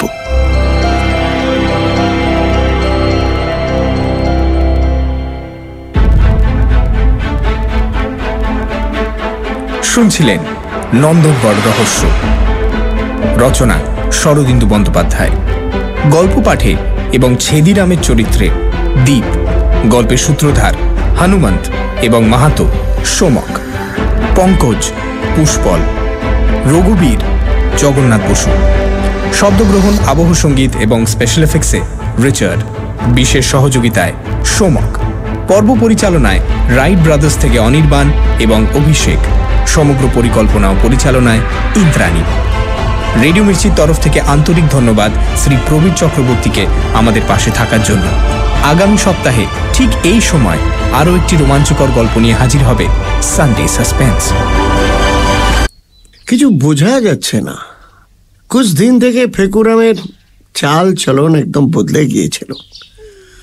আগে ফেকু গায়ের লোকের চুল ছেটে দাড়ি কামিয়ে যা 2-4 পয়সা পেত, তাতে কষ্টে সৃষ্টে পেট চালিয়ে দিত। তারপর হঠাৎ সে পাটনায় যেতে শুরু করলো। যেদিন যায় তার 2 দিন পরে ফিরে আসে। দেখতে দেখতে তার অবস্থা একদম ফিরে গেল। গা শুদ্ধ লোকের চোখ টাটালো, কিন্তু কেউ বুঝতেই পারলো না ফেকু কোথা থেকে টাকা নিয়ে আসে। আমার বিশ্বাস ফেকু পাটনায় কোনো চোর ডাকাতের দলে মিশেছিল। শেষ পর্যন্ত অধর্মের ফল ফুলে গেল। ফেকু হয়তো পুলিশের হাতে ধরা পড়েছে কিংবা ডাকাতের দল তাকে খুন করেছে, কিছু বলা যায় না। তবে মৌনি বাবা নাকি জানিয়েছেন ফেকু বেঁচে নেই।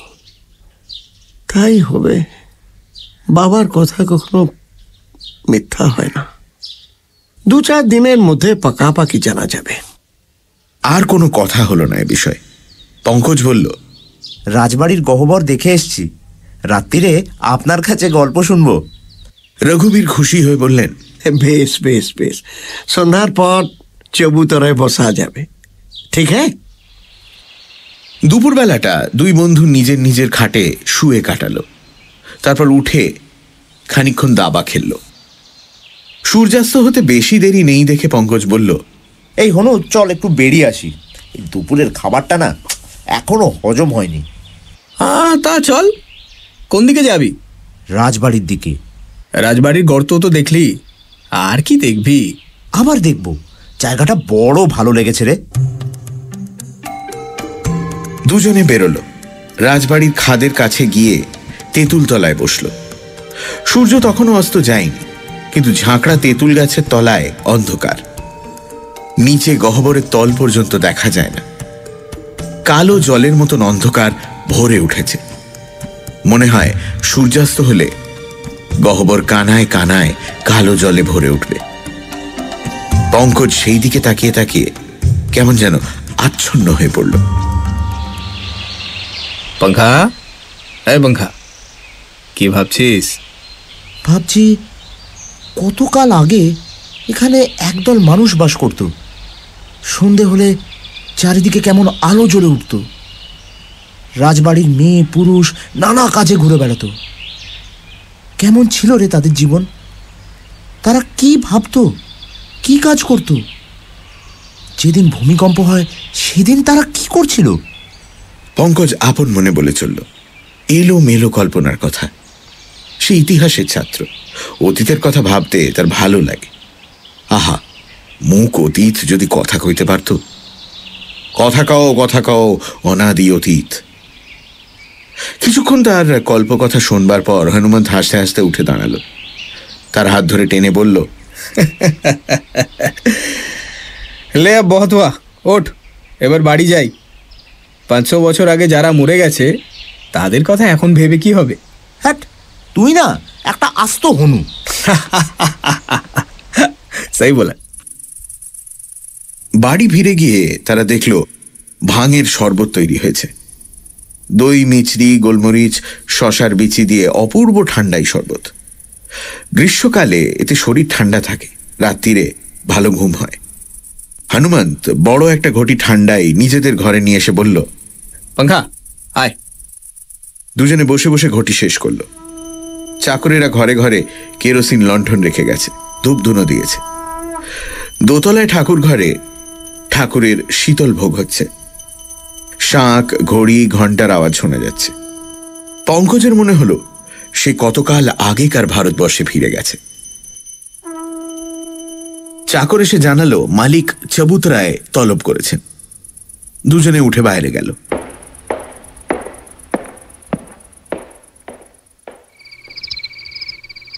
বাড়ির সামনে শান বাঁধানো গোল চত্বর, তার উপর জাজিম পাতা হয়েছে। দুটি মোটা তাকিয়ার মাঝখানে রঘুবীর সিং বসেছেন, হাতে গড়গড়ার নল। গয়ার তামাকের অম্বুরি গন্ধ চারিদিকে ছড়িয়ে পড়েছে। রঘুবীর সিংয়ের গায়ে মিহি মলমলের অঙ্গরক্ষা, কানে কুণ্ডল, গলায় হার। তাকে সেকালের রাজার মতন দেখাচ্ছে। আকাশে চাঁদ আছে, বেশ গোল চাঁদ। তারই আলোয় পঙ্কজ আর হনুমন্ত রঘুবীর সিংয়ের সামনে গিয়ে বসল। রঘুবীরও ঠান্ডায় খেয়েছিলেন, তার মন প্রফুল্ল, মুখে প্রসন্ন হাসি। তিনি বললেন, আমি হনুমন্তের শাদি তো ঠিক করে নিয়েছি। পাশের গায়ে শ্যামনন্দন মতলব কি বলে ভারী গৃহস্থ, তার মেয়ে আছে। শ্রাবণ মাসে বিয়ে দেব। পঙ্কজ, তোমাকে কিন্তু আসতে হবে। পঙ্কজ চকিতে হনুমন্তের দিকে চেয়ে দেখল। আর রেডিও মির্চি 98.3 FM এ টাইম ফর সানডে সাসপেন্স। আমি সমক আপনার সঙ্গে। কিরম কাটছে রোববার দিন? আশা করি ভালোই কাটছে। খুব গরম, তাই ঠান্ডা জল, শরবত, লাইট খাওয়া দাওয়া এইগুলো যাতে হয়। শরীর খারাপ হওয়াটা একদমই ঠিক নয়। আজকে আপনার জন্য একটু অন্য স্বাদের একটা গল্প। আসলে দ্য জাঙ্গল বুক ছবিটা রিলিজ করলো শুক্রবার দিন। এবার সেই সঙ্গে সঙ্গে আমরা যারা এই দ্য জাঙ্গল বুক দেখে বড় হয়েছি তারা খুব নস্টালজিক। তাই ভাবলাম যে কিশোরদের জন্য, ছোটদের জন্য একটা গল্প করলে কীরকম হয়। শরদিন্দু বন্দ্যোপাধ্যায়ের অনেক গল্প আমরা করেছি। এই বছর স্পেশাল ছিল অফকোর্স সদাশিব, আর ব্যোমকেশের গল্প তো মাঝে সাঝে করতেই থাকি। তাছাড়া ভয়েরও কিছু গল্প করেছি। কিন্তু শরদিন্দু বন্দ্যোপাধ্যায় কিশোরদের জন্য গল্প লিখেছেন, বেশ ভালো ভালো কয়েকটা গল্প। সেখান থেকেই অন্যতম একটি গল্প আপনাকে শোনাবো। গল্পের নাম নন্দনগড় রহস্য। নতুন একটি গল্প, শুনে দেখুন কীরকম লাগে। শুরু হচ্ছে Sunday suspense on radio Mirchi 98.3 FM। আমি সমক আপনার সঙ্গে, অ্যান্ড ইটস হার্ট।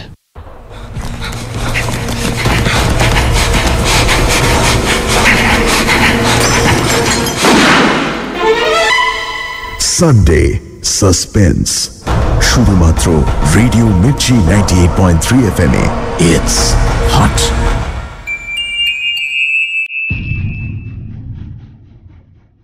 বাংলা সাহিত্যের রোমাঞ্চকর কিছু গল্প দিয়ে সাজানো আমাদের এই বিশেষ নিবেদন সানডে সাসপেন্স।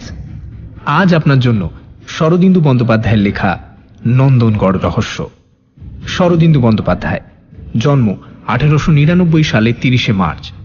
বাংলা সাহিত্যে শরদিন্দু বন্দ্যোপাধ্যায় একটি বিশিষ্ট নাম। ব্যোমকেশ বক্সী স্রষ্টা তো বটেই, এছাড়া লিখে গেছেন অজস্র ছোট গল্প, দুর্দান্ত কয়েকটি ঐতিহাসিক উপন্যাস, কিশোরদের জন্য গল্প এবং চিত্রনাট্য। দীর্ঘ 37 বছরে শরদিন্দু বন্দ্যোপাধ্যায় কিশোরদের জন্য লিখেছেন মোট 28টি গল্প, তার মধ্যে অন্যতম নন্দনগড় রহস্য। এই গল্পটি আমরা নিয়েছি শরদিন্দু বন্দ্যোপাধ্যায় অমনিবাস চতুর্থ খণ্ডটি থেকে। গল্পটি রচনা হয় 1969 সালে। প্রধান চরিত্রে পঙ্কজ, হনুমন্ত এবং রঘুবীর। গল্প পাঠে দীপ এবং জগন্নাথ বসু। গল্পের সূত্রধার সোমক। শুরু হচ্ছে নন্দনগড় রহস্য।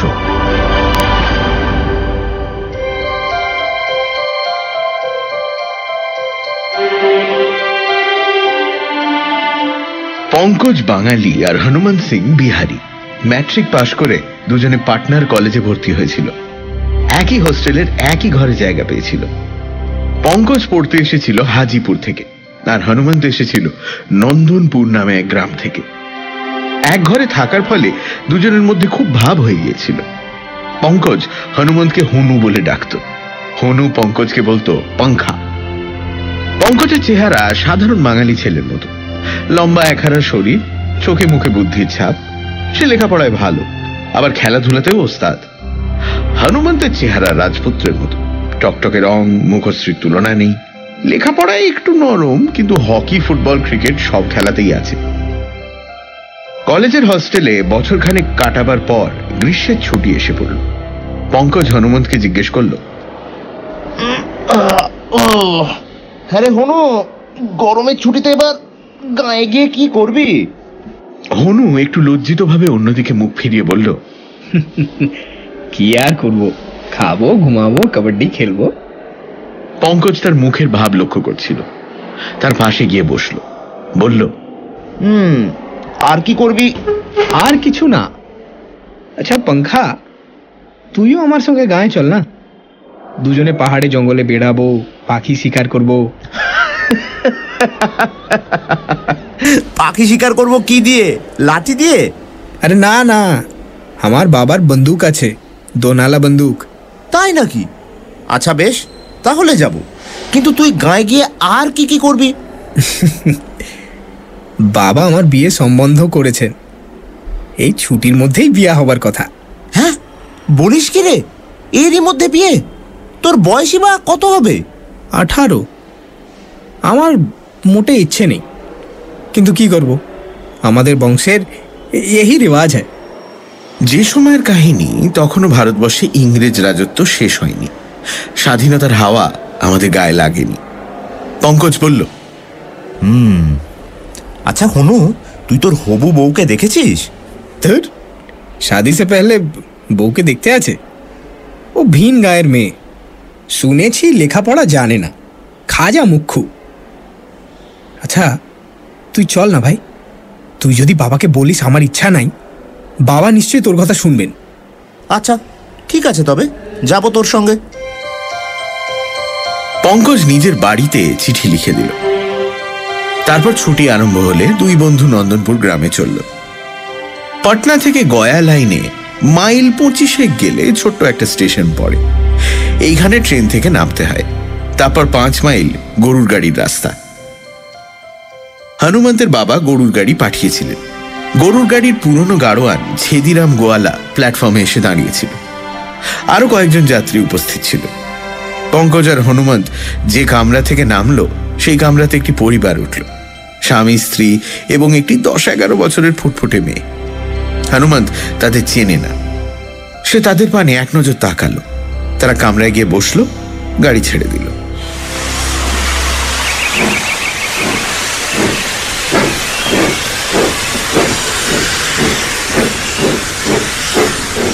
ছেদিরাম চোখ মোটকে বলল, হনুমন্ত ভাইয়া, কেমন দুলহন দেখলে? दुल्हन मतलब बहू कहाँ? বাহ, দেখলে না? আরে শ্যামানন্দ সিং তার স্ত্রী আর মেয়ে রাম দুলারিকে নিয়ে গয়া পুজো দিতে গেল। ওই মেয়ে তো তোমার বউ হবে। ওই ওই ওই পুচকে মেয়েটা? রাম রাম রাম রাম। পঙ্কজ হেসে বলল, দেখতে কিন্তু ভারী সুন্দর, তোর সঙ্গে খুব মানাবে। ওইটুকু বিড়াল ছানার মতো মেয়ে আমি বিয়ে করবো না, নেই কার না। হনুমন্ত মুখ গোমড়া করে গরুর গাড়িতে উঠে বসল। পঙ্কজ আর কিছু বলল না, গাড়িতে উঠল, মালপত্র তুলে নিয়ে ছেদিরাম গাড়ি ছেড়ে দিল। পাথুরে রাস্তা, চারিদিকে দৃশ্য পাথুরে, উঁচু নিচু ঢেউ খেলানো জমি, সামনে দূরে ছোট ছোট লম্বাটে ধরনের পাহাড় কুমিরের মতন পড়ে আছে, তাদের ফাঁকে ফাঁকে চাষের জমি। গাছপালা গ্রীষ্মের তাপে শুকিয়ে গেছে। ঘণ্টা দেড়েক পরে তারা গ্রামে এসে পৌঁছল। বেশ বর্ধিষ্ণু গ্রাম, প্রায় 250 ঘর মানুষের বাস, বেশিরভাগই ভূঁইয়া রাজপুত। তাছাড়া 2-4 ঘর কামার, কুমোর, ময়রা, গয়লা, ছুতো, নাপিত আছে। গ্রামটি ভারী শ্রীমন্ত। একটি প্রকাণ্ড দিঘিকে ঘিরে লোকালয় গড়ে উঠেছে। কতদিনের পুরনো দিঘি কেউ বলতে পারে না। 4টি পাড়ে পাথর বাঁধানো ঘাট, মাঝখানে কাকচক্ষু জল টলটল করছে। অতি বড় অনাবৃষ্টির বছরেও দিঘির জল শুকোয় না। হনুমন্তের বাড়িটা দিঘির পশ্চিম দিকে ঘাটের ঠিক সামনে। সেকেলে গড়নের দোতলা বাড়ি, ছোট ছোট জানলা দরজা, মোটা মোটা কপাটের ওপর লোহার গুল বসানো, যেন ছোটখাটো দুর্গ।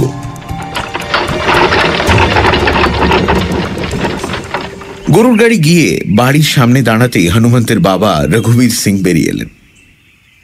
হনুমন্তের চেহারা যদি হয় রাজপুত্রের মতন, রঘুবীর সিং এর চেহারা রাজার মতন। বয়স 45, প্রসন্ন মুখ। তিনি এসে দাঁড়ালে হনুমন্ত পঙ্কজের পরিচয় করিয়ে দিল। তিনি হাসি মুখে বললেন, এসো বাবা, এসো এসো। গরুর গাড়ি হাটরানিতে নিশ্চয়ই খুব খিদে পেয়ে গেছে তোমার। দুজনের কাঁধে 2 হাত রেখে তিনি তাদের বাড়ির মধ্যে নিয়ে গেলেন। হনুমন্ত মায়ের সঙ্গে দেখা করতে দোতলায় চলে গেল। নিচের তলা একটা ঘরে পঙ্কজকে নিয়ে গিয়ে রঘুবীর সিং বললেন, এই ঘরে তোমরা 2 দোস্ত আরামসে থাকবে। ঘরে পাশাপাশি 2টি খাট পাতা, একটি চৌকির ওপর খাবার ঢাকা দিয়ে রাখা রয়েছে। কিছুক্ষণ পরে হনুমন্ত ফিরে এলো। দুজনে খেতে বসলো। নানান রকম খাবার, কচুরি, সিঙ্গাড়া, বালুশাহী, গোলাপ জামুন, মতিচুর। দুজনে পেট ভরে খেলো। খাওয়া শেষ হলে হনুমন্ত বলল, চল पंखा, তোকে আমাদের গ্রাম দেখিয়ে আনি, চল চল, মজা আয়েগা, চল। তখন বেলা 11টা বেজে গেছে। মাথার ওপর কড়া রোদ্দুর, কিন্তু রোদ্দুর ওদের গায়ে লাগে না। 2 বন্ধু গ্রামের রাস্তায় রাস্তায় কিছুক্ষণ বেড়ালো। মাঠ কোঠা একটা বাড়ির সামনে দিয়ে যাওয়ার সময় শুনতে পেল মেয়েলি গলায় কান্নার আওয়াজ। হনুমন্ত দাঁড়িয়ে পড়ল। বাড়ির সামনে কেউ নেই। একটি বুড়ো লোক লাঠি ধরে রাস্তা দিয়ে আসছিল। হনুমন্ত তাকে জিজ্ঞেস করল, মাহাতো, হ্যাঁ মাহাতো, এ ফেকুরামের বাড়িতে কান্নাকাটি কিসের? মাহাতো চিবিয়ে চিবিয়ে বলল, কি আর বলি বাবা, ফেকুরাম পরশু সকালে পাটনা গিয়েছিল, বুঝলে। কাল রাত্রিরে বাড়ি ফিরে আসবার কথা, কিন্তু সে ফেরেনি। আজ সকালে তার বউ ওই বাবাজির কাছে গিয়েছিল। বাবাজি ইশারায় জানিয়েছেন যে ফেকুরাম নাকি মরে গেছে। ভাবো একবার। হনুমন্ত কি বলবে ভেবে পেল না। বুড়ো মাহাতো নিজে থেকেই বলে চলল, ফেকুটা হঠাৎ বড় লোক হয়েছিল। হ্যাঁ, 2 বছরে 10 বিঘে জমি কিনেছিল, বউকে সোনার গয়না দিয়েছিল। অত সুখ কি কপালে সহ্য হয়? 2 বন্ধু আবার চলতে শুরু করলো।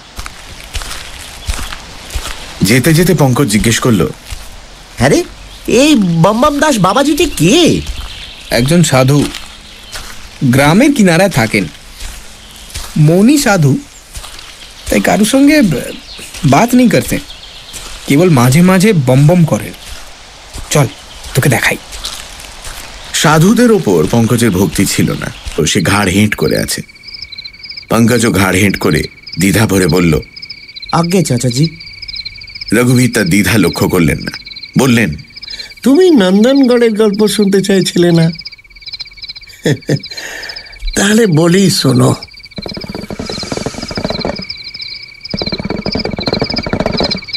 কয়েকবার গড়গড়া নলের টান দিয়ে তিনি বলতে আরম্ভ করলেন,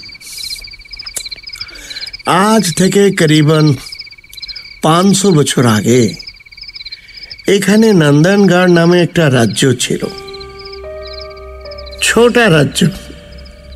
আজকাল একটা জেলার আয়তন যতখানি, ততখানি জায়গা নিয়ে রাজ্য। আশপাশে এমনি ছোট ছোট রাজ্য আরো আছে।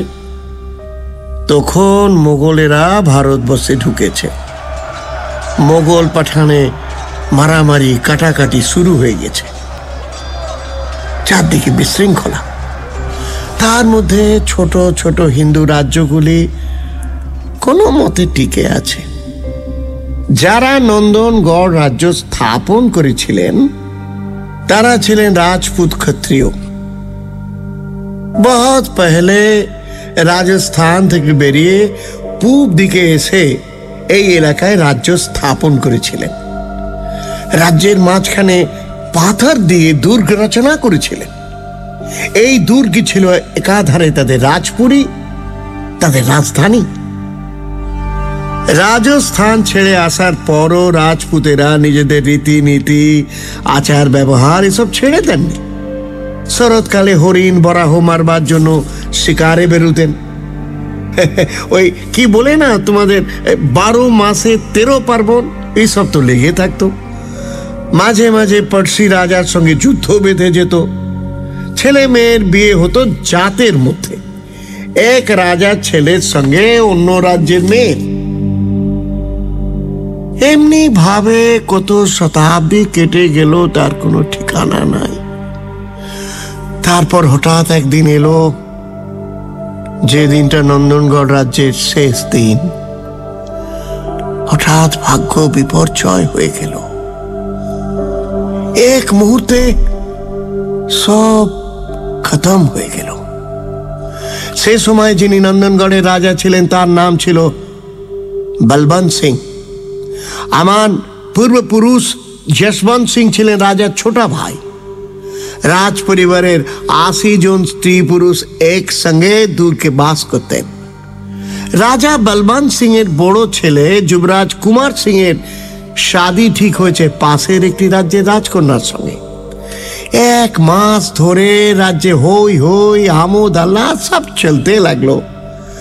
তারপর যুবরাজ লোক লস্কর নিয়ে ঘোড়ায় চড়ে শাদী করতে গেলেন। 7 দিন পর যুবরাজ বিয়ে করে ফিরলেন, সঙ্গে চতুর্দোলায় বউ, অপরূপ সুন্দরী বউ, যেন লক্ষ্মী প্রতিমা। আবার রাজ্যে উৎসব শুরু হলো। 2 সপ্তাহ ধরে হই হই চলবার পর উৎসব যখন ঝিমিয়ে এসেছে, দূরের জ্ঞাতি গোষ্ঠীরা একে একে বিদায় নিচ্ছে, সেই সময় আমার পূর্বপুরুষ যশবন্ত সিং এর খেয়াল হলো তিনি শিকারে যাবেন। 2 মাস ধরে ভোজ চলেছে, ছাগল ভেড়া সব শেষ হয়ে গেছে, জঙ্গল থেকে হরিণ মেরে আনতে হবে। 20 জন সঙ্গী নিয়ে যশবন্ত সিং তো বেরোলেন, হাতে বল্লম, কাঁধে ধনুক। পূব দিকের পাহাড় পার হলে প্রকাণ্ড জঙ্গল, সেখানে হরিণ আছে, বাঘ ভাল্লুকও মাঝে মাঝে দেখা যায়। ওদের ইচ্ছে ছিল 2 দিন ধরে জঙ্গলের শিকার খেলবেন, তারপর দ্বিতীয় দিন সন্ধেবেলা শিকার নিয়ে ফিরে আসবেন। তখন হেমন্তকাল, গাছের সবুজ পাতা, মাটিতে সবুজ ঘাস। প্রথম দিন তারা খুব শিকার খেললেন, কয়েকটা হরিণ ময়ূর মারলেন। রাত হলে হরিণ আর ময়ূরের মাংস দিয়ে শিক কাবাব করে খেলেন। তারপর কচি ঘাসের বিছানায় শুয়ে পরম আরামে ঘুমিয়ে পড়লেন। দুপুর রাতে হঠাৎ তাদের ঘুম ভেঙে গেল। তারা ধড়মড়িয়ে উঠে বসলেন। এই মাটি দুলছে, চারদিকে গাছ, মরমর শব্দে ডালপালা নাড়ছে। ঘোড়াগুলো ভয় পেয়ে দাপাদাপি শুরু করে দিয়েছে। মাটির তলা থেকে বিকট গড়গড় গড়গড় আওয়াজ বেরোচ্ছে। প্রথমটা কেউ বুঝতে পারলো না কি হচ্ছে, তারপর বুঝলো, আরে আই বাপ, এ তো ভূকম্প। সে কি ভূকম্প! সারা পৃথিবী তোলপাড় হচ্ছে। যে দাঁড়িয়ে উঠছে সে আছাড় খেয়ে পড়ে যাচ্ছে, যে শুয়ে আছে সে গড়াগড়ি খাচ্ছে। এমন ভয়ঙ্কর ভূকম্প এ তল্লাটে কখনো হয়নি। এইভাবে চলবার পর আস্তে আস্তে ভূকম্পের বেগ কমে এলো, মাটি স্থির হলো। যশবন্ত সিং তার সঙ্গীদের নিয়ে বসে আছেন। সে একটু ঠাট্টার স্বরে বলল, ওরে বাবা, এই সাধু বাবাও বুঝি ভূত ভবিষ্যৎ সব দেখতে পারেন নাকি? আরে ধুর, ওরকম সাধু নয়। ও কারোর সঙ্গে বাতই করে না, জপ তপ নিয়ে থাকেন। पर কেউ গম্ভীর প্রশ্ন নিয়ে ওর কাছে গেলে উনি ইশারে মে জানিয়ে দেন। গ্রাম পেরিয়ে কিছু দূর পূব দিকে গেলে একটা আম বাগান পড়ে। সেই আম বাগানে প্রকাণ্ড আম গাছের তলায় একটা চালা ঘর। ঘরের সামনে এক গাদা ছাইয়ের ওপর ধনী জ্বলছে। ধনীর সামনে বসে আছেন বম বম দাস বাবাজি। বয়স আন্দাজ 50, বেশি দাড়ি গোঁফ নেই, মাথায় কাঁচা পাকা চুল কাঁধ পর্যন্ত এসেছে, কপালে ভস্য টিকা। মুখের ভাব শান্ত, চোখে স্বচ্ছ সহজ দৃষ্টি। হনুমন্ত গিয়ে প্রণাম করল। পঙ্কজ হাত জোর করে মাথা নোয়ালো। বাবা হাসি হাসি মুখে দুজনের পানে চাইলেন। হনুমন্ত বলল, আজ गर्मी की छुट्टी में বাড়ি এসেছি। এ আমার কলেজের বন্ধু। बाबूजी, ये फेकुराम नापित मर गया क्या? বাবার মুখের হাসি মিলিয়ে গেল। তিনি স্থির হয়ে বসে রইলেন, উত্তর দিলেন না। পঙ্কজ হঠাৎ প্রশ্ন করল, আচ্ছা সাধু বাবা, সামনের পরীক্ষায় আমরা কি পাশ করব? বাবার মুখ আবার প্রফুল্ল হলো। এবারও তিনি উত্তর দিলেন না, কেবল চোখ তুলে উঁচু দিকে চাইলেন। এই সময় একটু আশ্চর্য রকমের ব্যাপার ঘটল। বাগানের গাছে গাছে আম ফলেছিল, চারিদিকে পাকা ফলের গন্ধ। হঠাৎ দমকা হাওয়া এসে গাছের ডালপালা নাড়িয়ে দিয়ে চলে গেল। সঙ্গে সঙ্গে দুটি রং ধরা সোনালি আম গাছ থেকে খসে মাটিতে পড়ল। তারপর গড়াতে গড়াতে ধুনির পাশে এসে স্থির হল। বাবাজি আম দুটো তুলে দুই বন্ধুর হাতে দিলেন। কৌতুক ভরা চোখে চেয়ে হাত তুলে তাদের বিদায় দিলেন। বললেন, बम बम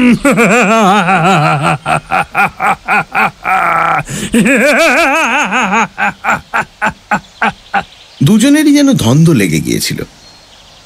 তারা যন্ত্রের মতন কয়েক পা গিয়ে পরস্পরের মুখ চেয়ে বোকাটে হাসি হাসল। তারপর হনুমন্ত উত্তেজিত চাপা গলায় বলল, पंखा, হ্যাঁ पंखा, বুঝতে পারলি?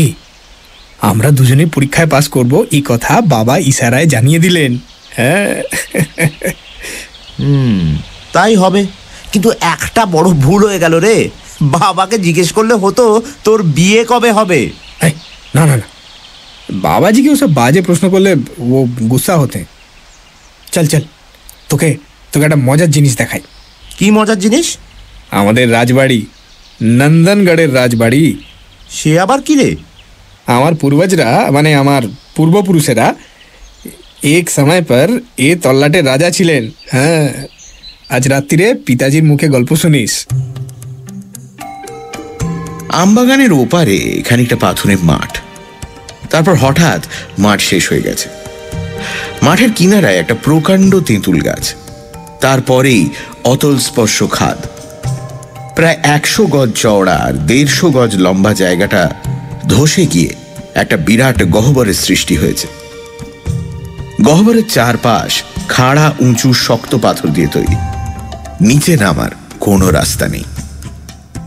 তেঁতুল গাছটা খাদের ওপর খানিকটা ঝুঁকে আছে। তার একটা ডাল ধরে পঙ্কজ নিচের দিকে উঁকি মারল। 50-60 গজ নিচে খাদের অসমতল জমির ওপর ঝোপঝাড় গজিয়েছে। এখানে ওখানে চাপ চাপ পাথরের ঢিবি পড়ে আছে। তার মধ্যে দূরের একটা ঢিবি বেশ উঁচু। এখান থেকে কেউ যদি নিচে পড়ে যায় তার নির্ঘাত মৃত্যু। পঙ্কজ বলল, এই হনু, তোর রাজবাড়ি কোথায় রে? হনুমন্ত বড় ঢিপির দিকে আঙুল দেখিয়ে বলল, ও দেখ রা वहां पे, হ্যাঁ ওইখানে রাজবাড়ি ছিল, এখন মাটি চাপা পড়েছে। ছোটবেলায় বচপন মে কাহানি শুনেছি, অনেক বছর আগে এখানে ভীষণ ভূমিকম্প হয়েছিল। ও রাজবাড়ি শুদ্ধ এই পুরা এলাকা সমস্ত মাটির নিচে তলিয়ে যায়। আমার সব কথা ঠিকভাবে মনে নেই, তবে তুই যদি শুনতে চাস রাত্রিরে পিতাজিকে জিজ্ঞেস করিস, পিতাজি জানেন। আমাদের পূর্বজ মানে পূর্বপুরুষ পুঁথি লিখে গিয়েছিলেন, সে তালপাতার পুঁথি এখনো আমাদের বংশে আছে। দুজনে বাড়ি ফিরে এলো, দিঘিতে স্নান করে খেতে বসল। দোতলায় খাবার ঘর। রঘুবীর সিং দুজনকে দুপাশে নিয়ে খেতে বসলেন। হনুমন্তের মা পরিবেশন করলেন। মোটাসোটা ফর্সা মানুষটি, হাসি ভরা মুখে প্রকাণ্ড মুক্ত নথ। খেতে খেতে হনুমান জিজ্ঞেস করল, बाबूजी ये फेकुराम नापित सच में मर गया?